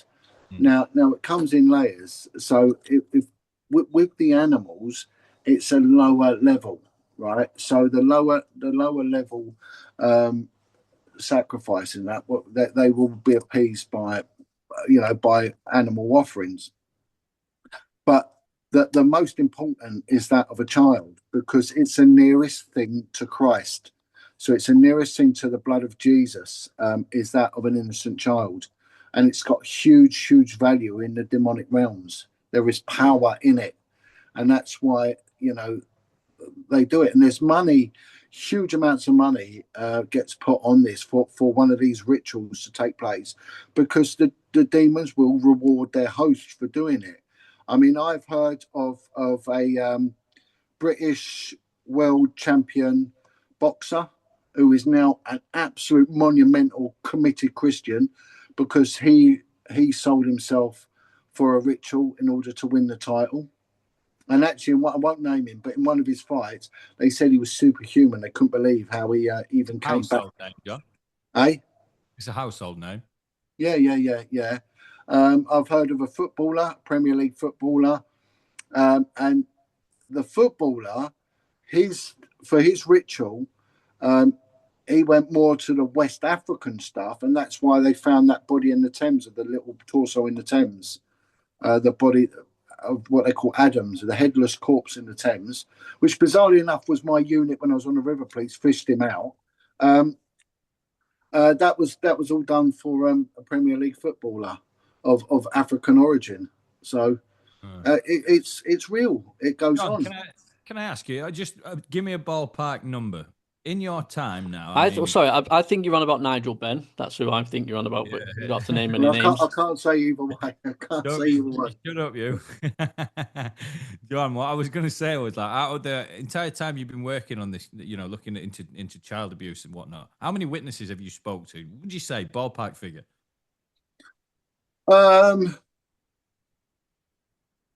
Maybe 500.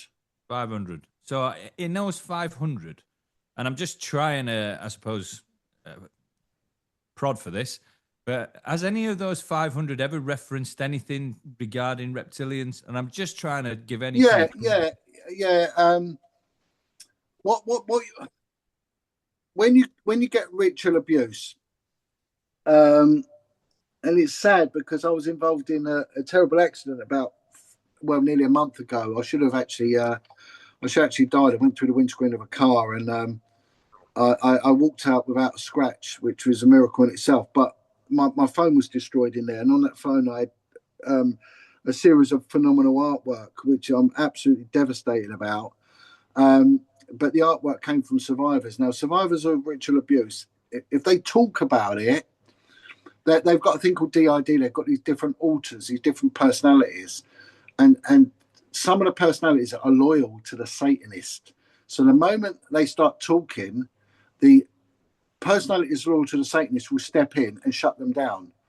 And it might even tell them to commit suicide, right? Or it might tell them to hate you, to make an allegation up against you or whatever. And that's the protection it has. So they've been programmed psychologically and spiritually not to talk. And you actually see them trying to get their tongue to work, and they can't.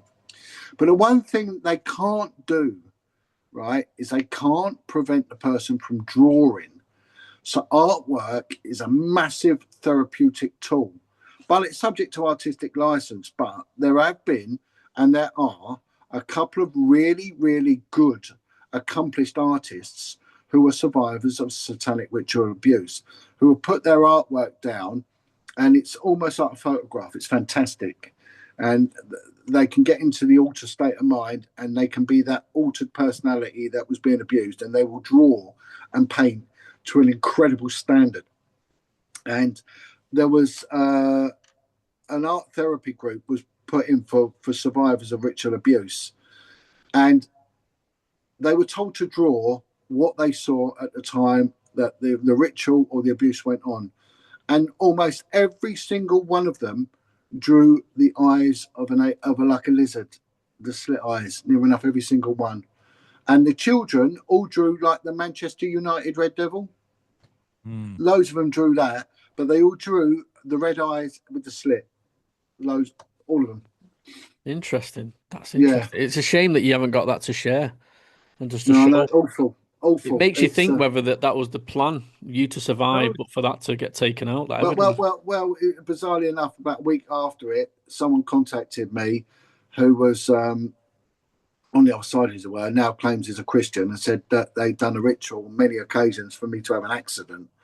I went, well, bizarrely enough, I did have one. I mean, I survived it. But they'll never stop the other side. This is what I'm saying. Since I've been doing this, I've nearly lost 2 of my children in horrible circumstances, right? And I've had dead animals left outside my house.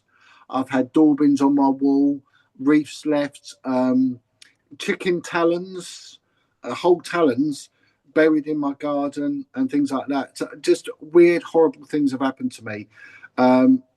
No one's ever admitted it, but people have said that they've cursed me. I was told once that if you stop doing it, we'll stop sacrificing children in your name, so that you do stop it. So basically trying to sort of bully me into, like, if I carry on, a child will die. I've had that mentioned to me twice. But I'm not negotiating with these people. But have you not been able to document that, though? Like, document them threatening you with that? Well, no, I haven't documented it, written it down as such, but I do recall it. I'm sorry, I don't know how the communication came about. Was it an email, text, phone call? Was it? I don't know. Yeah, phone calls. I've had it through messages, emails, but phone calls as well. But the stuff that's happened, it's such a shame because my phone had all these voodoo dolls that were there. They had blindings around the mouth and around the stomach, and these things were put in place. And I took hold of one of them. I shouldn't have done, and I became really violent. It had bindings around the waist, and I ended up with organ failure, liver failure, not soon afterwards. So what I say to people is, you can't mess with this. I've watched so many people go mad and lose everything. A guy helped me with some research, and I told him, you can't go looking into devil worship if you're not Christian, my friend. Don't. It's too dangerous. And he just believed in the universe and crystals and all that. Within a year, he'd lost everything, and he was suicidal. He lost it a lot. His missus left him, his job, and he was mentally ill under a psychiatrist and suicidal within 1 year. And I said to him, I told you, mate, you can't. It's veiled in a curse. The whole thing is cursed. It does. I'll be honest with you. I'm not like don't seem. I believe in a God. I don't tie myself to any religious book. But the more I look into this side of it, I get depressed. You do. Really depressed. I get down about it. And what you do, you'll be looking into the darkness, and the darkness will stare back. It will consume you. You must have time away from it. And I'm telling you now, it ain't about religion, but the man Jesus Christ is real. Just that man Jesus Christ. You call out to that name. Yeah, you don't have to call to the Catholic Church or the Protestant Church. Call out for that name, Jesus Christ. Your protection under the blood you shed at the cross. Well, John, one of the things, we've been sort of manoeuvring our way, and me and Matty negotiating our way towards this point, really, where we are now. And it's been a fun road, but it's been amazing talking to certain people. It was incredible talking to Scott Walter, for one, because it's shone such a light on the spirituality element of it. Because for me and Matty, we've just sort of come in at this from a nuts and bolts perspective, and everything's come after that. The consciousness of spirituality. Just for me, 26 years I've been researching UFO topic. For 25 of them, I thought religion was bullshit. That's. I'm going to be honest with you. I totally dismissed it. Over the last 12 months, I'm like, hold on a minute. I read the Book of Enoch. Within reading the Book of Enoch, I could see correlation straight away, very quickly, with my UFO research, thinking this is the same fucking thing. And I was like, I need to start taking spirituality and stuff and God and Jesus, all that quite serious. So I have been taking it very serious and looking into that side of it. And I'm catching up very quickly with that. Read the book of Paul, his letters to the churches of the Ephesians and the Corinthians, and he warns them all about it. They commissioned a guy. He was the top mathematician in the world. He said, look into the Bible and debunk it. And he came back with his findings. This is true. This is real. The more he looked into it, the more he realised, no, this isn't rubbish. This isn't nonsense. There's something in this. I've never been religious, John, and I've never been religious. I was a Roman Catholic, but I've never practiced.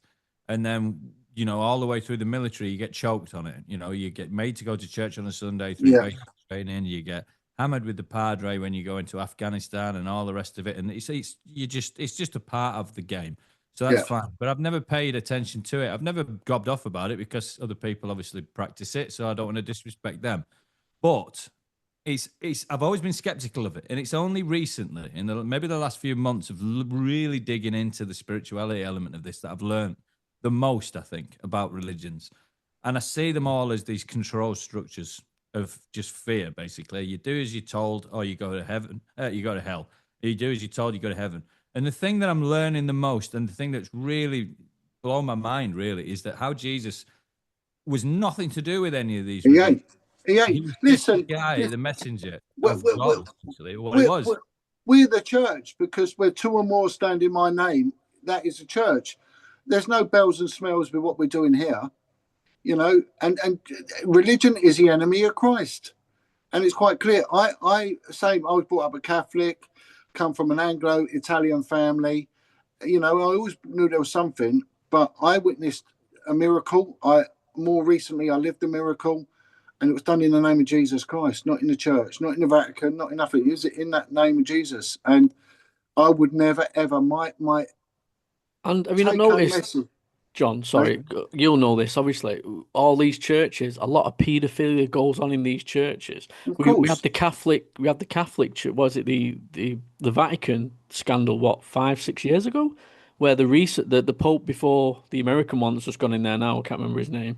Pope, is it Paul or something?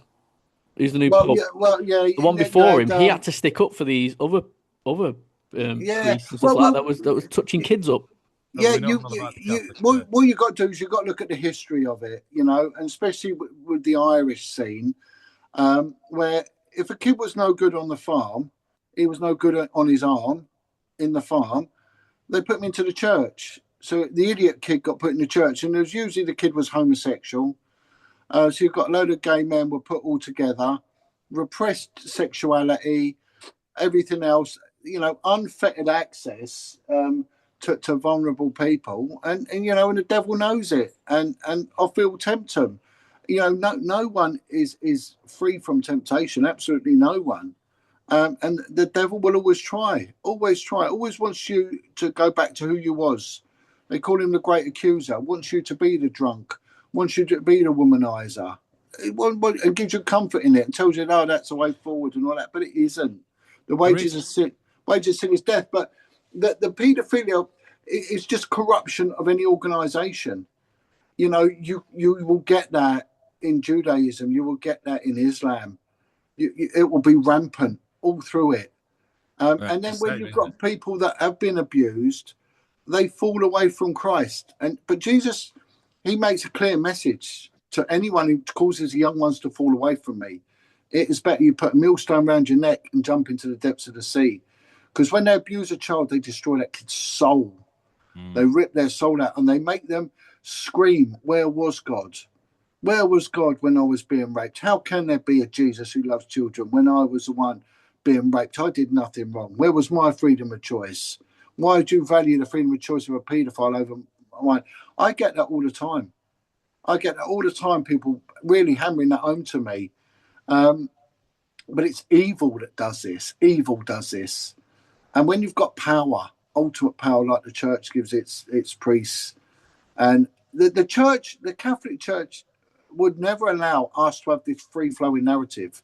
It will be dictatorial. It will tell you what you need to hear. And how would this change society, though, if we was to find out overnight that some of these people that are in prison right now doing life sentences was because of demonic entities taking possession of that fucking soul and doing it? That would change things dramatically, because it's like, hold on a minute. This might not have been them. This might have been some sort of possession that's been going on. And mental institutions, and as a result of being abused as a child, the doorway being opened, and then getting caught up in a world of debauchery and drugs, and then opening it even more up to it. So many of it. It all has its inception in abuse of child, which then opens them up to the demonic to come in. And a Satanist got in touch with me once, and he said, we love what you talk about. And I was a bit confused. I went, really? He said, John, I was abused. I was one of those victims of abuse.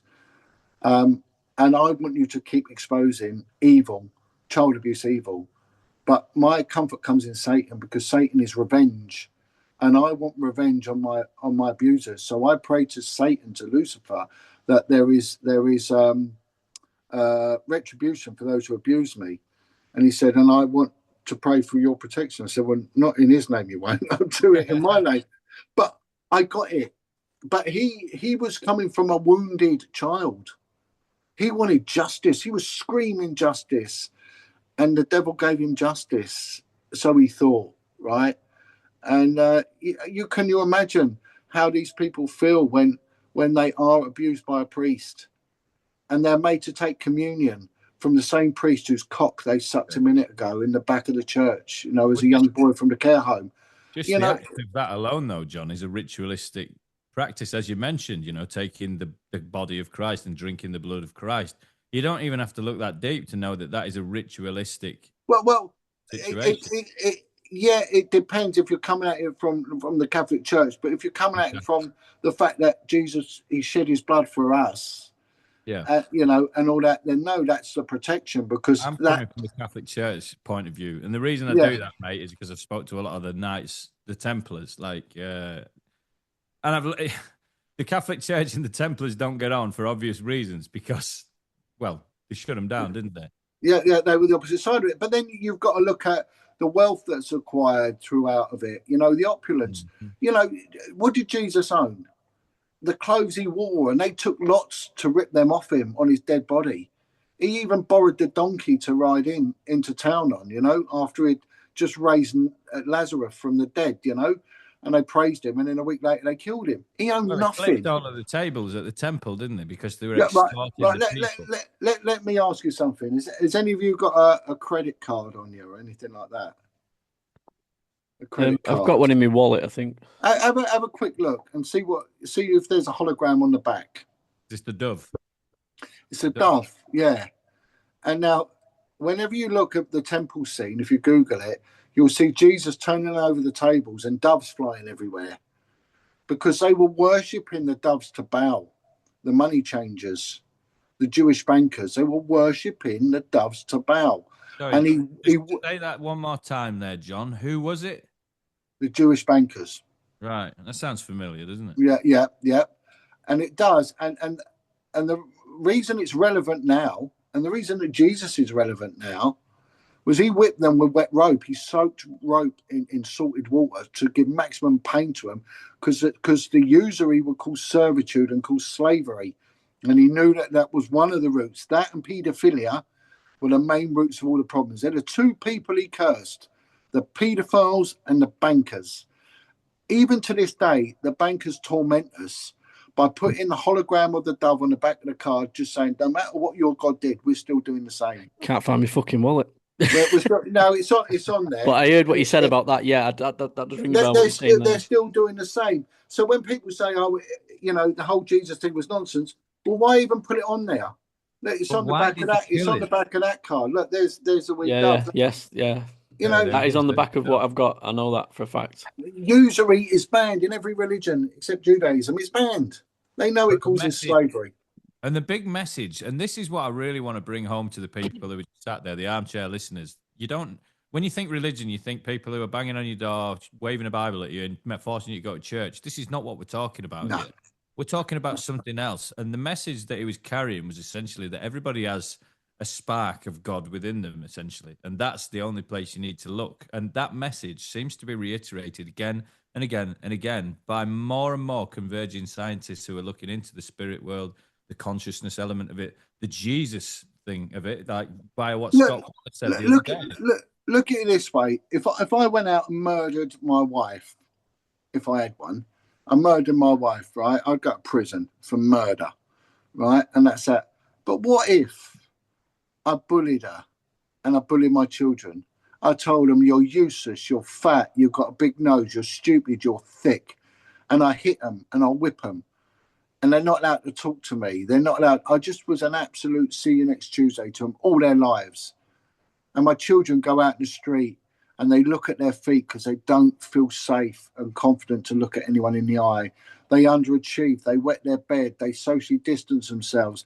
They marry beneath their station. They end up in abusive relationships. They overeat or they undereat.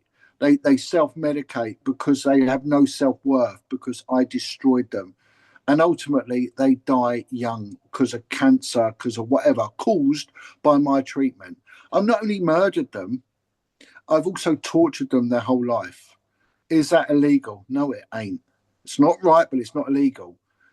Does Jesus Christ see my actions as legal? No, he don't. He sees them as abhorrent, in fact, more abhorrent than if I just murdered them, and that is the key in it. The law and that no one's sin is any greater than anyone else's, right? I might do something out of spite and never know the ramifications of it because I'm a decent citizen. And someone who's been abused all their life, made to suck their dad off and then been beaten and buggered in a care home, might make terrible life decisions because they can't make right life decisions because they're emotionally broken and have an inability of reason. Does God hate them any less or any more than my sin? No, he don't. He don't. He knows the journey they went on. And he knows every decision they make has to be filtered through all that filth that's in their minds. I had a school teacher, a woman who was a head of a school, contact me, very supportive. But she turned around to me and she said, "You know these people that you helped, John?" She said, "They're always drunk whenever I see them on protests and that. They're always drunk.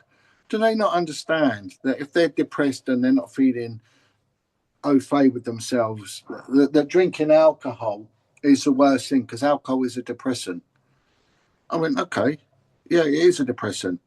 And I said, "How was your upbringing?" She said, "It was lovely." I said, "How was your mum and dad?" She said, "They were really lovely people."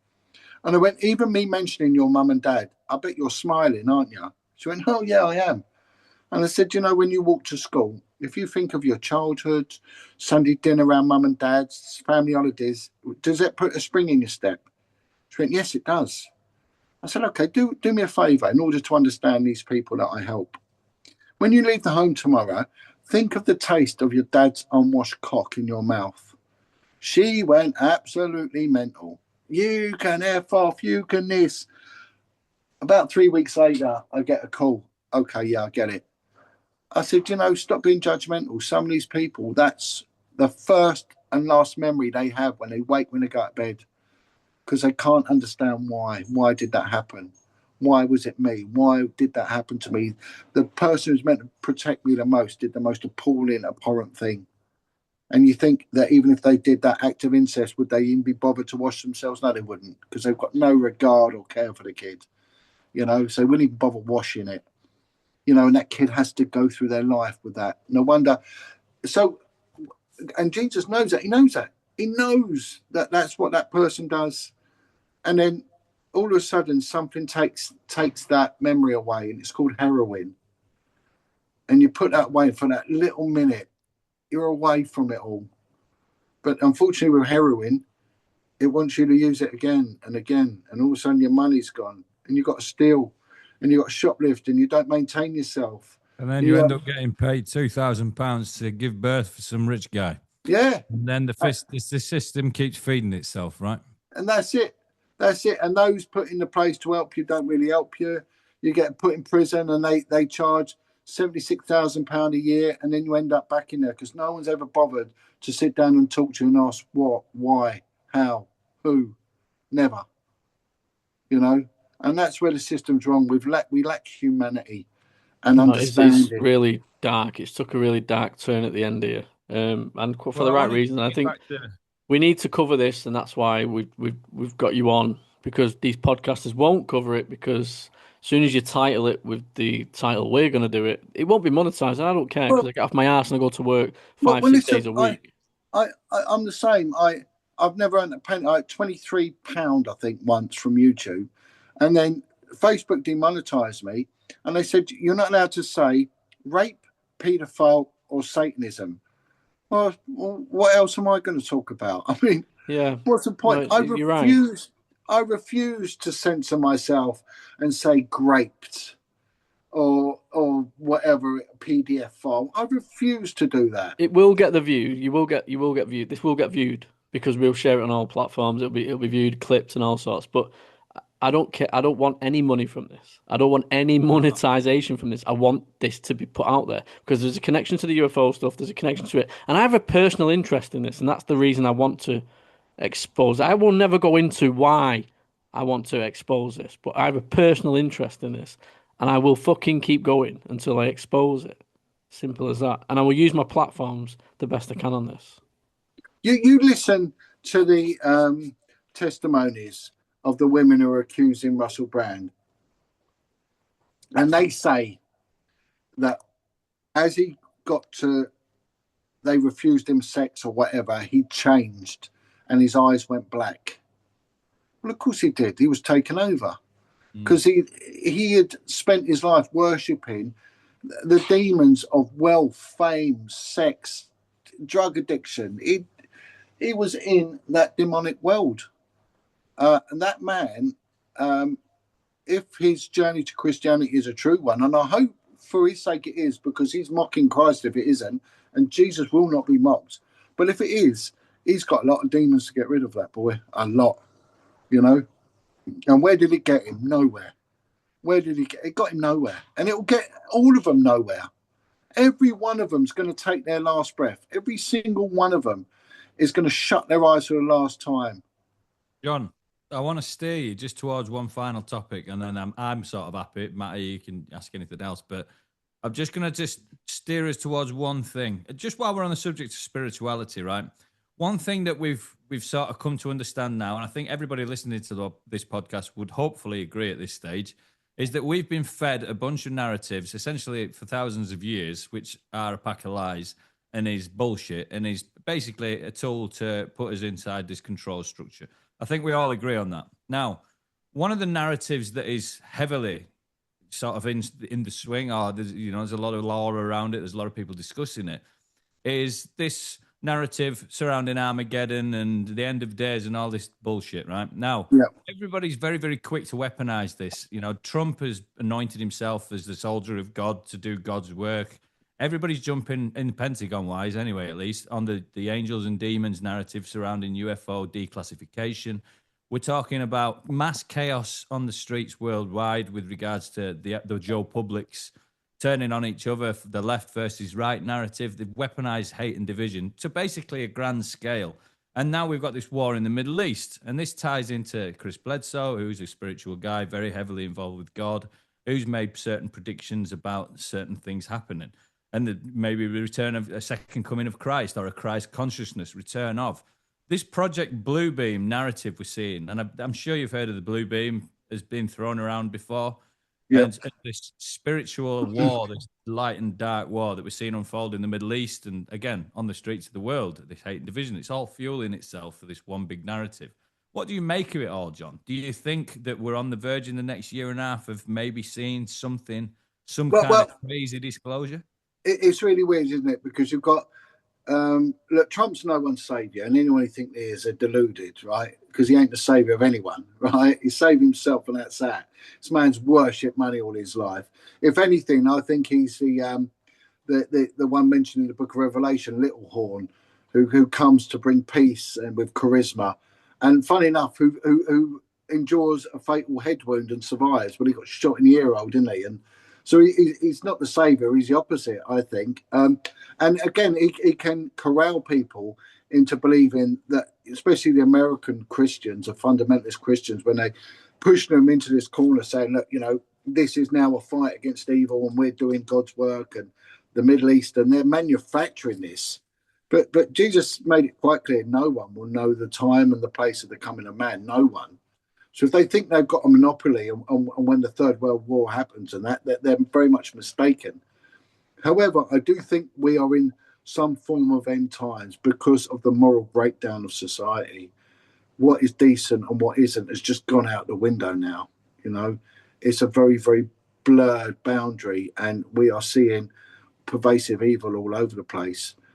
But this seem to be forcing the hand of it. And I don't think that's right. The COVID thing was a huge eye opener for me, because I knew it was a lie when they said it was for the old people. Think of the old and think of the young. Well, they never gave a toss for the children. They'd stopped apprenticeships. They stopped fuel allowance for the old people. So they didn't care. When we got fat kids all over the place, which are going to die young of diabetes. So they don't care for the young and the old. So I knew it was a lie. And then you saw every single global leader working together. Islamic republics working with Christian democratic states, and lefties and righties and blackies and whiteys and yellowies and brownies all working together for the same narrative. They've never done that. They can't even agree on the shape of a banana. So let alone so I think that there is this global government. I think that the devil is a liar, and whatever they tell us, we must take with a pinch of salt. Well, we're seeing now a lot of these conspiracies coming true, aren't we? Chemtrail, we know that's now proven. They're doing that. They've been doing that. They've been poisoning us in our water, essentially. They've been poisoning us with 5G. That's been proven by Mike Steele. We've had him on. We've interviewed him, Matty, talking about direct energy weapons that are in these surveillance cameras all dotted around. I'm not proud of the Mike Steele one, to be honest with you.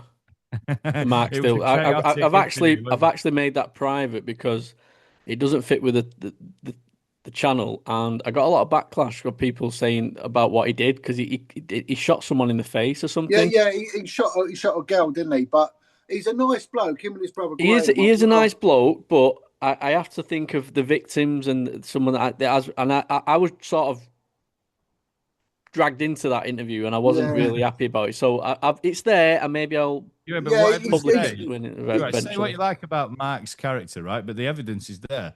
You can't really.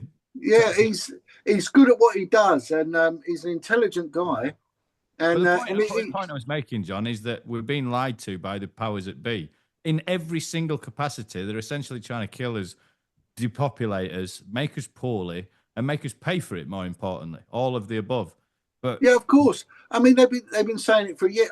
Look, they've started many years ago. I mean, the First World War got rid of the empire, which got rid of most of our working age men. Then they had this bizarre flu that occurred, which took away the rest of the men. The Second World War come along and skint the country and left everyone in a traumatized for 3 generation state. You know, and then what did they do? They built the council house, was built to stop an uprising because they thought there'll be a coup d'etat. So they built the council house to stop the Brits revolting because we kept getting taken to war and lost it. So, you know, and then they've tried to subdue our society ever since. I think the British people are under probably more attack than any other nation on the country. They've integrated us beyond recognition now. We've lost a lot of our national identity, our sovereign identity. Our kids can't afford any more houses. And if you look at the shape of men now, they're totally different shape to what they was when I grew up. You know, they're an odd shape now. You know, and we've got a lot of men growing up without a dad. The men have been removed from the home. None of this is by accident, though, is it? None of it's by accident. It's been a long-term plan. They've been doing it, you know, and then feeding us crap, you know, telling us we've got to eat margarine and not butter when margarine's just shite. Bread with 20 ingredients when you only need 3. And all that stuff, you know, they've been doing it, and people believe it. They believe it all. I was talking to some Somalian lads the other day, and they were going about eating chicken. And I went, but that chicken you're eating comes from Vietnam and Thailand. It's outside of EU regulation. It's heavily adulterated with all sorts of hormones. I said, that chicken will make you grow tits and have an arse like a woman. Like, no, it won't. It's good for you. It's better than pork. I was like, yeah, but you don't get the argument.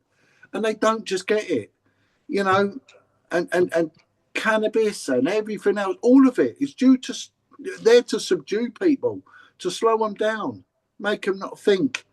And then they've got us. So they've already done it. They've already done it. And then what they do is they bring in migrant workers from rural countries that still have a good diet.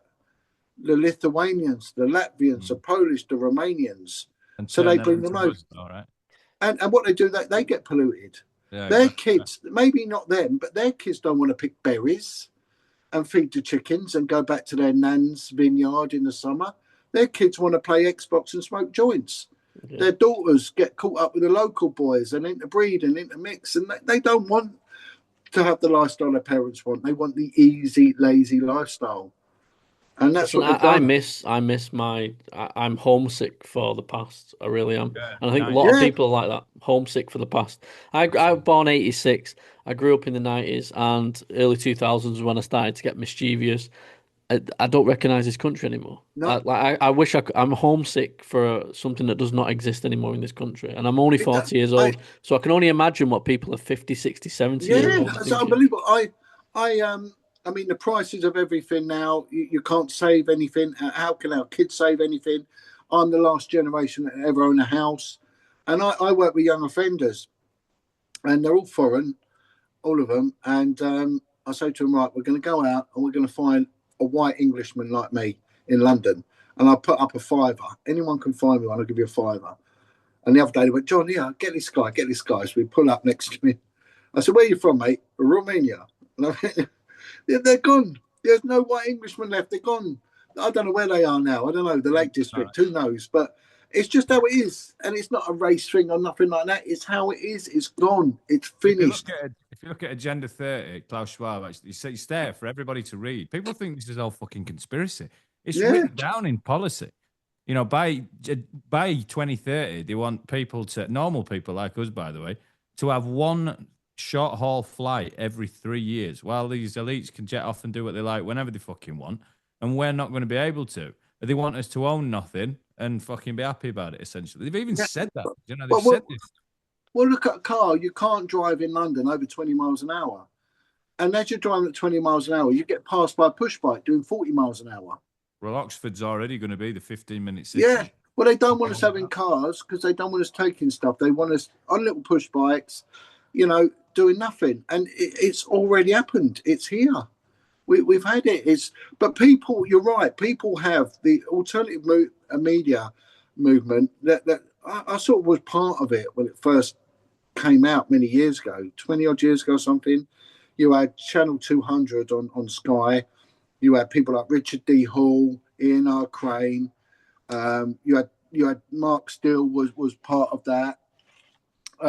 David Icke. There was loads of them, and you know they were saying the right thing. What they were saying was right, and you know Ian R. Crane was going on about chemtrails and saying about what will happen, and he was also going on about the net zero thing and peak oil, where they just basically bully people and thinking the oil's run out. And they've been proven it's a natural lubricant. It will never run out. It's a lie. He was in the oil industry. He said it's just a lie. And they've all done it. And they all sell out and they all diet and they all have the party line. And, you know, I saw it in the police, you know. Because a lot of the people can't prove it. Do you know what I mean? When it's said to us, you know, I don't know what oil we've got and how long it's going to last. Yeah. So the majority of the 90% of the population will just be fooled into believing what we're told by these so-called fucking experts, and that's what we're being told and we believe. It's like the CO2 and the emissions, and it's going to kill the planet, the ozone layer. We've been told that since the 90s, well before the 90s. Nothing's happened. London was meant to be underwater 10 years ago. You know, when I grew up, it was what was the thing? The acid rain, right? Acid rain, and they were showing pictures of the Scandinavian pine forests, all the bark off the trees, and all the fish dead. So we were told Sweden, Finland, Denmark, all the fish has died because of acid rain. They're all dead. And the acid is going to erode all the buildings, and Parliament was built out of sandstone. That will be eroded, right? It's happening, and it's going to happen. There's no fish left in Scandinavia. They're all dead. And then the Russians were going to blow us up with nuclear bombs. We were told that. We were showed queues of Russians queuing up a mile to just buy a loaf of bread, right? And the Baltic states, that they're starving. I went out in the 90s to Lithuania, and it was a bit of a shithole, to be honest. The countryside was beautiful, but the city's horrible. Wait, sorry, whereabouts in London are you from? Are you from Essex? I'm from Paddington, yeah, northwest London, yeah. So was you in the police? Was you in the police when the Essex boys were killed? Yeah. Yeah. Any? Do you think you know who the killer was, or do you think any conspiracy? No, I mean I'd never really heard. I thought I'd just ask while I've got you there. No, I'd never heard of them, but subsequently I've sort of heard things about different people that know them and people that, you know, they were warned, weren't they? The Blundell brothers warned them, you're going to get one in the head and all sorts of things. But they just become a phenomenon, you know. I think they weren't as big as they made out. They were sort of. Did you think the movie? The definitely 1 and 2. It's just like exaggerated the story massively. Oh, of course it is. Yeah, of course it is. Yeah, because it went from like football hooligans, Rise of the Foot Soldier, and then number 2, and it's like 3, 4, and 5. It's just insane what they're doing. I've done a podcast with Terry Stone, and he follows me on TikTok. I speak to Terry on TikTok. Yeah, he's a great guy, by the way. He's a great guy. Nice fella. He's a really nice guy, but the films are awful. I mean, but it's just Pat Tate in it, isn't it? Just Pat Tate 1 to 10, isn't it? Isn't that how he can pull off? How he can pull off? What's he called? The guy with the blonde hair. Yeah. That's who he pulls off, doesn't it? That Terry Stone, he pulls off the guy with the blonde hair. Funny enough, I was in a pub, and this guy come up to me, and really big guy, and he went, "How comes you're real Cockney accent?" He said, "How comes you're not fucking dead, Wedger?" I said, "I don't know." I said, and I looked at him, thought, "Blimey, I know him," and he's one of them actors in them films, a bloke called Tony Denham. He plays in the Football Factory. and all that. He's Right. a very well known guy. Tony, big guy, big strong lad. He's up with that Craig Fairbrass and all that. And he said, "My name's Tony." I went, "Oh yeah, I recognise you from these things." And he goes, "I follow your videos." I said, "Do you?" He went, "Yeah." He said, I said, "Oh, blimey." He said, "You follow some of mine?" I went, "Not really my genre, but I watch them. You know, I like to support British cinema and all that. But the Foot Soldier lot, I mean, after once you've seen one, you've seen them all. You know, you think, oh, I mean, The Business was quite a good film. You know, I quite enjoyed that. Do you know what I think it is? I think it was a really good. The first film was really good. Now, whether it's true, I don't know. The film, whether they stuck to the story. The second one was good, but I think after that, it was just like, you know what? We really get on. Should we carry on making a few more movies and making some money together? Because they look like a group of lads that really get on and like the sesh. And I think that's what they've done. And they've created three, four, and five. They just. I mean, the film The Business. I met the guy it was made about. It was made about a fellow called Michael Emmett, and Michael Emmett was meant to be like the Danny Dyer character. It's meant to be about him and Freddie Foreman. That's what the film's about their importing drugs from Spain. And when you and Michael become a committed Christian and that's how I got to know so many of these people. And I started doing quite a lot. I've been doing quite a lot with a guy called Stephen French from Liverpool. Yeah, I've watched his documentary. He is an hard bastard. The devil. And so we got him baptized a couple of months ago in London. He came to see me. He wanted You got him baptized? Got him baptized, yeah. Wow. And I got him back, and I've got the guy who got to do it was a man called Chris Lambriano, one of the Craigs firm, who's now an ordained minister. So I said, well, can Chris baptise you? And he went, yeah. My granddad was mates with Charlie Richardson, you know.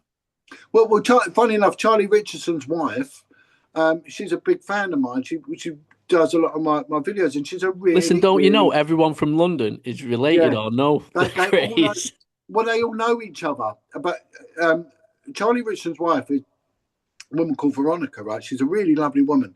And she told me a story about him. She said his brother, she don't get on with his brother, Eddie. She don't like him, and that's that.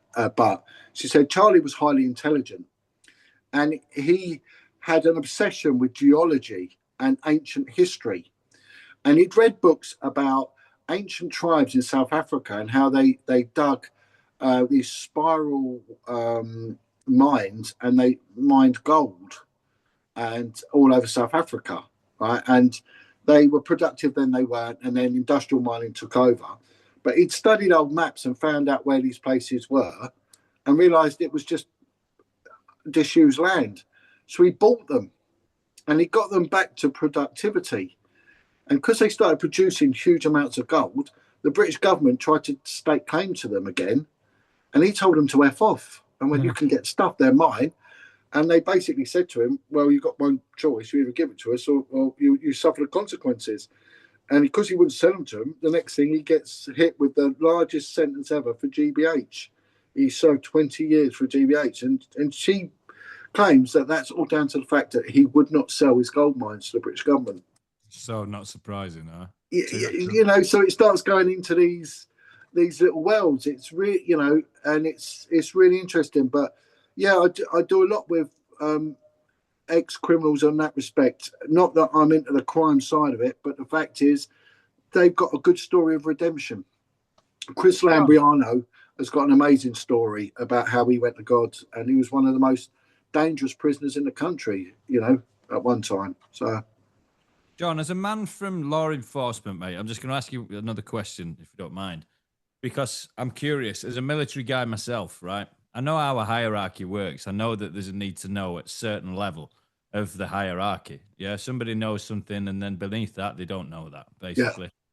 Now, the question I have for you, you know, I'm not going to I can make a prediction. I can tell you what I think is coming, but whatever I think is coming is everybody's going to know by the end of 2027 what the fuck's going on a lot of different disclosures, I think. And, you know, I can sit here all night spinning stories about what I think is coming over the hill. But one of the things I want to know from yourself, and, you know, I can lend an opinion on it, is in the police, in the military, in the fire brigade, in the NHS, we've got this same hierarchical rank-based structure. And at a certain level up that rank structure, John, somebody's going to be looking at all of the stuff that we're talking about right now on an episode, or from friends or social circles or whatever, and they're going to be thinking, fucking hell, this can't be true. And they're going to look at it. Now, I think maybe there's a day coming soon, John, where people in that hierarchy are going to have to make a decision on what their values are and what their morals and ethics are. Do you know what I mean? They're going to have to do but how it works with the police, it's all about the pension. And of course, when I joined, the majority of the people I worked with, half of them had come out of the military, and it was based on a disciplined service, like the fire brigade. We had to march and salute and all that sort of bits and pieces. So you got that installed in you, that Queen and country, you will have obedience. And there was a huge amount of obedience, and the police, they fed you, they watered you, they housed you, and it was a way of life. And of course, the trauma bonds you as well. And with the police, it was a them and us. And the more you got into it, the more you got away from normal society. All your friends were police. You got what they call job pissed, you know. Yeah, military. Exactly the same, yeah. Now, the higher up you go, of course, there will be a lot more disclosure comes your way. Now, I'm going to give you a couple of examples. So I had one of my senior officers, I went into the investigative branch, the detective branch, which I loved it. I loved it for the freedom, but it was interesting. And we would start dealing with some things that were sensitive, and they were like politically sensitive. And my old boss had been the senior investigating officer for the Lady Diana inquiry, the crash. And he said it was a rigged investigation from start to finish. And he said, if anyone thinks that that was an accident, they're a fucking idiot. You know, that's what he said to me, right? He said it weren't. They took her out, right? So that was a guy investigating. But of course, the findings in court were the opposite. It was an accident. And he turned around and said, no, it fucking wasn't an accident. Now, there was a guy called Lenny Harper. Lenny Harper was a senior investigating officer. He'd been in London. He was a Belfast. No, he's from Londonderry, I think. He was a Protestant, Ulsterman. Joined the Metropolitan Police, did incredibly well. Moved up as a senior officer to Strathclyde. Went into Glasgow, did incredibly well in Glasgow.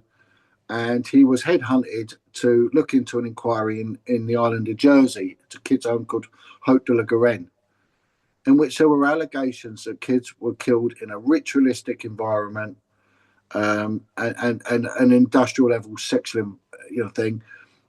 And it was those high up in the Jersey society that were abusing, raping, torturing, and ritually killing these kids.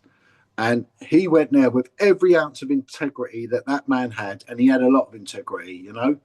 He'd come from the Belfast thing and held his head up high. He'd been in the Met Police, detective in murder teams, and then he'd gone to Strathclyde and he'd held his head up high there.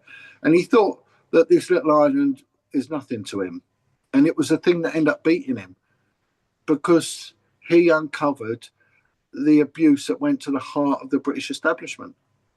And that was the ritual abuse of killing and sexual abuse of children.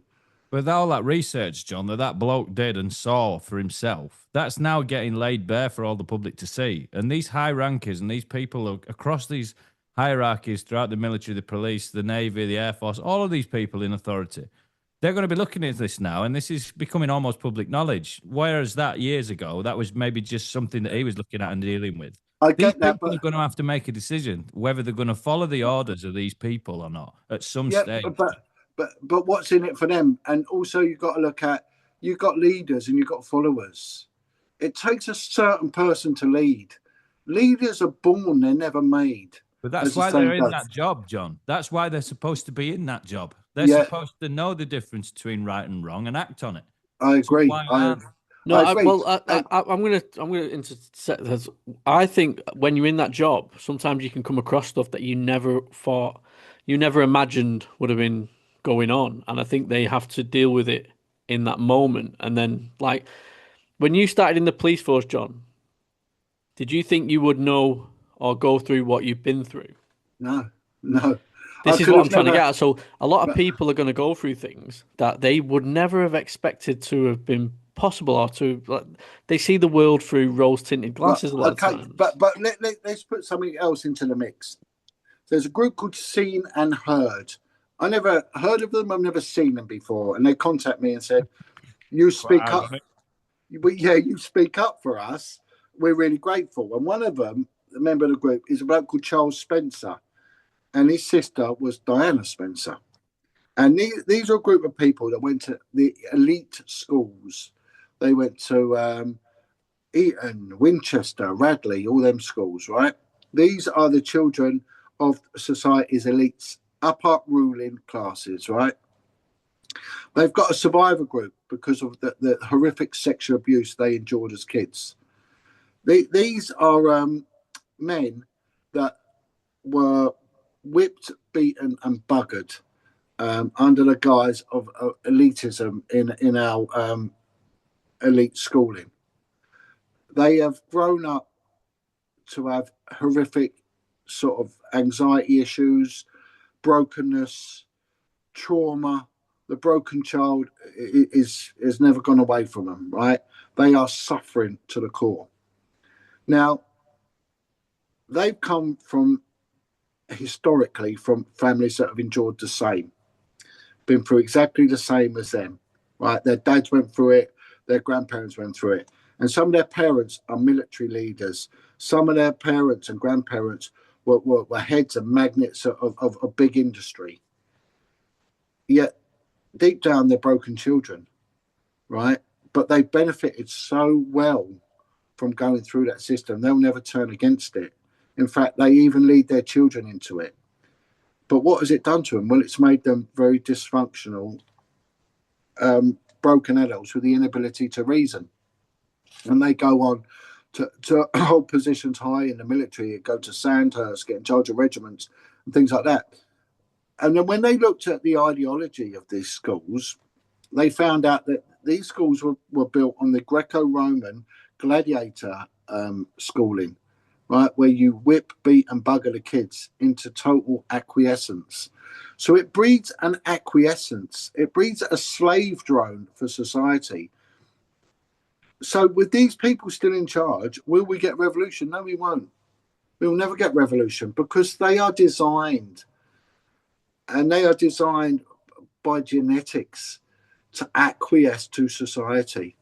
And then they are rewarded by privilege and everything else for doing so. So will they wake up to it? No, they won't. They won't even believe what we say. They'll refuse to believe what they say because they're so broken. There's no need to. But there's some that do. The victim in them that cries out for justice will want change. And that's what we're seeing happening. But what we've got to understand, gentlemen, is our society is in stratas. It's in layers. As much as we are woken up and we start to understand it, there's others that won't. And I think that to assume that all of society is like us, it will be a massive, massive miscalculation of judgment, because they're not. You know what, John? I've actually loved listening to you tonight because as much as I look at it from the UFO topic, and I do have a personal interest, like I've said to you about it, through personal, private, family reasons and stuff that's going on, I want to expose it, and I want to come at it from different angles. And I've had a UFO channel, and if I can come at it from this angle, I will do, and I will try and expose this side of it. And it's the only side of the UFO topic that keeps me awake at night, that there's something going on with the children, whether it's experimentations, and there's potentially right now hundreds, thousands of children being held up somewhere, being experimented on, wanting to be saved and stuff like that. And that does keep me awake at night.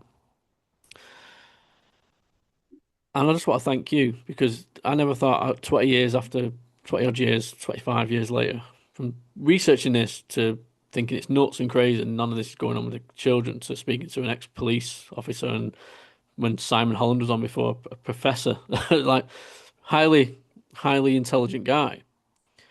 That I would be having these conversations and that it would be a prominent topic, and it's been mentioned in Congress, and you've got Congress speaking about demonic beings now. I'm reading the Book of Enoch, even hybrid programs. This is stuff I've been looking into for 25 years and been bullied about and been told, listen, you're not, you're crazy. This isn't going on. Now I'm the one people are coming to saying, can you give us a bit more information? Can you direct me? Yes, I can direct you. I've been researching this for a long time. What I like about you is you've given me another angle to look at it from, but you look at it from the sexual side of it, which I hate looking at. I like to look at it from the experimental side of it, and that's where I'm coming. So you're seeing it from your side, and I'm seeing it from my side, and it does come together. What concerns me with the UFO side of it, which you probably don't see, is that they're using the reverse engineer technology, which isn't public knowledge, that they deny having any of this, to do the trafficking of these children, which means there must be a really serious dark side to this that they are not going to disclose to the public, and that is why they're killing people. Well, there's nothing new under the sun, it says in the Bible. This technology we're seeing, AI, that's the book of Enoch, book of Isaiah, sorry. I will be like the Most High. That's ancient technology that's just resurfaced, that the demons know about. It's never gone away.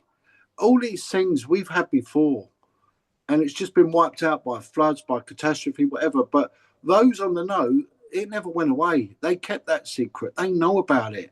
It's etched into tablets. It's hidden away in materials that will not perish because of water, because of everything else. And so I think it's always been there. We're not evolving at all. We're de-evolving. This stuff has always been there. They know it. AI has always been there. AI is a nightmare. I've had to tell my daughter off many times because she's cheating on her homework by asking ChatGPT for the answers. And I said, you can use ChatGPT to help you. I said, not to give you the fucking answers. So it's impossible now to fail a GCSE because you've got so much technology. You've got so many YouTube videos that can just dumbify it for you, simplify it for you. Well, not only that, on an intellectual level, and then on a physical level, we haven't got to go to the shops anymore. We just call up and they deliver what we want. That's true. Everything is on our fingertips. Have you seen the film Wall-E, the Disney film? Well, I've seen it, with the kid. I've watched it. Because basically, it's like a snapshot of the future, and all the humans have evolved to be too fat, and they're all carried everywhere on mobility scooters, essentially, and food's brought to them, and they're looked after by a centralized computer system. But, sounds wonderful. Exactly. Wonderful. Right? But they hide all this shit in plain sight. This is part of the sick, twisted joy of their cabal. This is what they seem to do. They like to tell us what they're doing to us in plain sight. They seem to get off on it, or it seems to be part of their dark religion. But they hide this shit in movies, what they're doing, and they hide it in fucking cartoons. But not only that, when they take away the future, they take away people's projection for the future, so they don't invest in it. So you're getting my generation. By the time they were in their 20s, they were married. They all got married, and kids were on the way. And you probably had a mortgage by your early 20s, right? That stopped. That will never ever come back. People don't want children now. They're getting away. Gays don't want children. Lesbians don't want children. I know they sort of have it, but on the whole, they don't. They're getting away. They're getting away with other couples. They want to go on these city breaks all the time. They don't want them. And what will happen is children will be a thing of the past. Now, how long will that go on for? It can only go on for 30 years, and then you've got a problem. We can't keep relying on the Nepalese, the Bangladeshis, the Romanians, and all the other migrants to keep feeding us with kids. Because our kids aren't going to be there. Who's going to do the maintenance work? Well, the reason where are the apprenticeships? It's not replenishing itself. You're taking money out of the bank and not putting it back. I've done my job. I've got 5 kids. Yeah, good on you. I've got 4, but I've only got the 2. But we're a rarity, And then you've got these comedy shows like The Big Bang Theory, where they see kids as being horrible, as being evil. Psyop, you know what I mean? Just getting psyop to shit. It's psyop, but and it's promoting this weird ADHD-ness in it that's normal when it's not normal at all, and it isn't. No. One thing I want to do, and people probably are sat at home now, and they listen to this stuff on the TV, and they think, "Oh, AI, There's going to be a conspiracy, this Skynet shit, blah, blah, blah. It's going to take over. I want to tell you, right, and I'll just set you off on the right path. If you want to have a look at it and you think, oh, this isn't real, go and have a look at this. Peter Thiel, who is Palantir, they're in charge of this surveillance, this AI surveillance all over the fucking world, this global company called Palantir. And they're heavily involved with the Fabian Society. And the Fabian Society are the entire front bench of the Labour Party.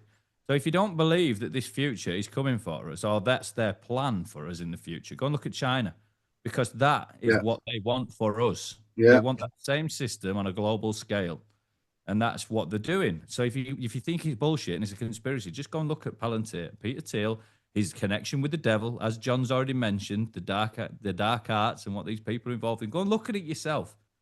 But when you look at like TikTok, you've got these influencers, these sort of, I don't know what they call them, Gen whatever lot, English guys going out to China, and they're obsessed with getting Chinese wives, and and they do these things, don't they? My day in the life of an Englishman in China, and this idiot's going out there and he's going to the shop, don't have to pay, it's all on a biometric, right?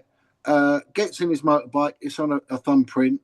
Gets in his flat, oh, there's no theft here because it's all on a biometric. Everything's done on a biometric, absolutely everything, right? And he's sitting there like it's a really good thing, with his little half Chinese kid and his Chinese missus. Like, that's the way forward. But it looks like total out of slavery. And you're thinking, you know, they are just all clones of each other. There'll be no individuality or nothing. And I'm thinking, this is a way forward. And I don't want to be part of that. But look how many people are sleeping rough in China now because they can't afford to live in their own fucking houses anymore. And the government has the ability to just shut their entire life off. So they've got no choice but to sleep rough. These are people who are working 9-to-5 jobs. They just can't get sleep in their you know, they've got nowhere to sleep. It's crazy. And what about if you're someone like me? You're in law enforcement in China and you know that a politician is shagging a little homeless boy. You know, you say anything, that's it. You'll be put in prison. Yeah, worse, yeah. I want to shut it down in a minute because I need to go, but I do want to share something off camera with you, especially let's tie John. a bow in it then, John. Let's say goodbye. Where can people see your work, John? By the way, where do you want to? Oh, it's all over the place. I mean, I've sort of given up doing my own thing now. I guessed more than anything else, so I'm sort of I just can't be bothered. And since I come out of that car crash, I don't really go on Facebook much, but I'm out there all over YouTube. Jon Wedger, Wedger. You know, I'm everywhere really on that front.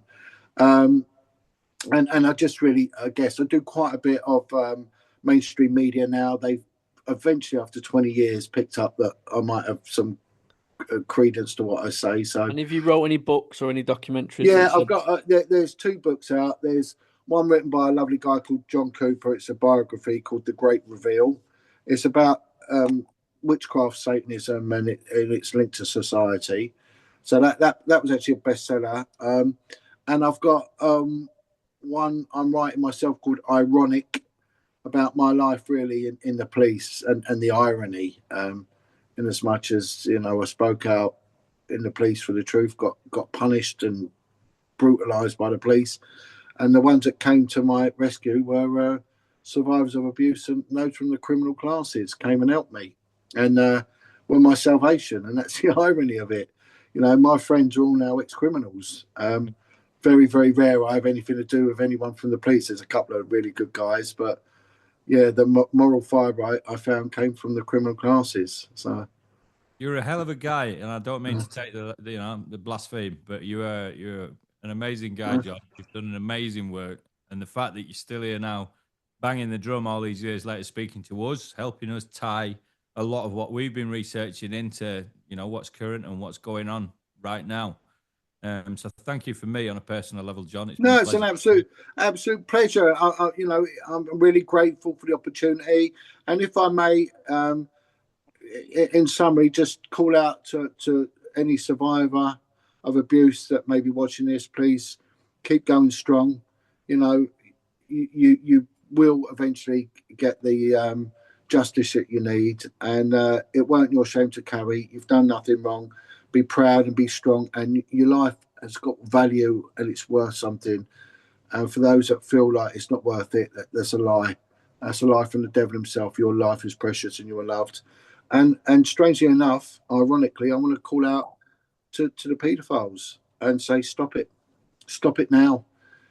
You know the pain. You know the empathy. You know that what was done to you was wrong. Don't do it. Give yourself up. Go to the police. Tell them what you've done and stop doing it. Stop doing it now. And a call out to the Satanists. You're worshipping a liar. He's a man of deception. If you want to know the truth, go to Jesus. And that's it, really. Jon Wedger, powerful message to end the show on. Thank you for coming on. Guys, thanks for tuning in. Thanks for having a watch. I've been UAP Lee. This has been Across the Pond. And Matty from UFOs Around the World. Thank you for joining us. The links are going to be in the bio to Jon and also the link to the collab to Simon's channel and to Matty's as well. And to Jon as well. And to Jon as well. Thank you. Yeah, we'll get all the links in the bio. But until next time, take care and see you later. Good night. God bless. Figure this one out. There's a double. There's a third one. Oh, what do we got? Take a look at this. Kenneth Arnold, lights flashing, 47 saucers passing, Roswell crash, debris field, Ramey memo half revealed, Project Sign, Project Grudge, Cold War skies, the radar buzz, Blue Book files locked away, Men in Black say no one saw a thing today.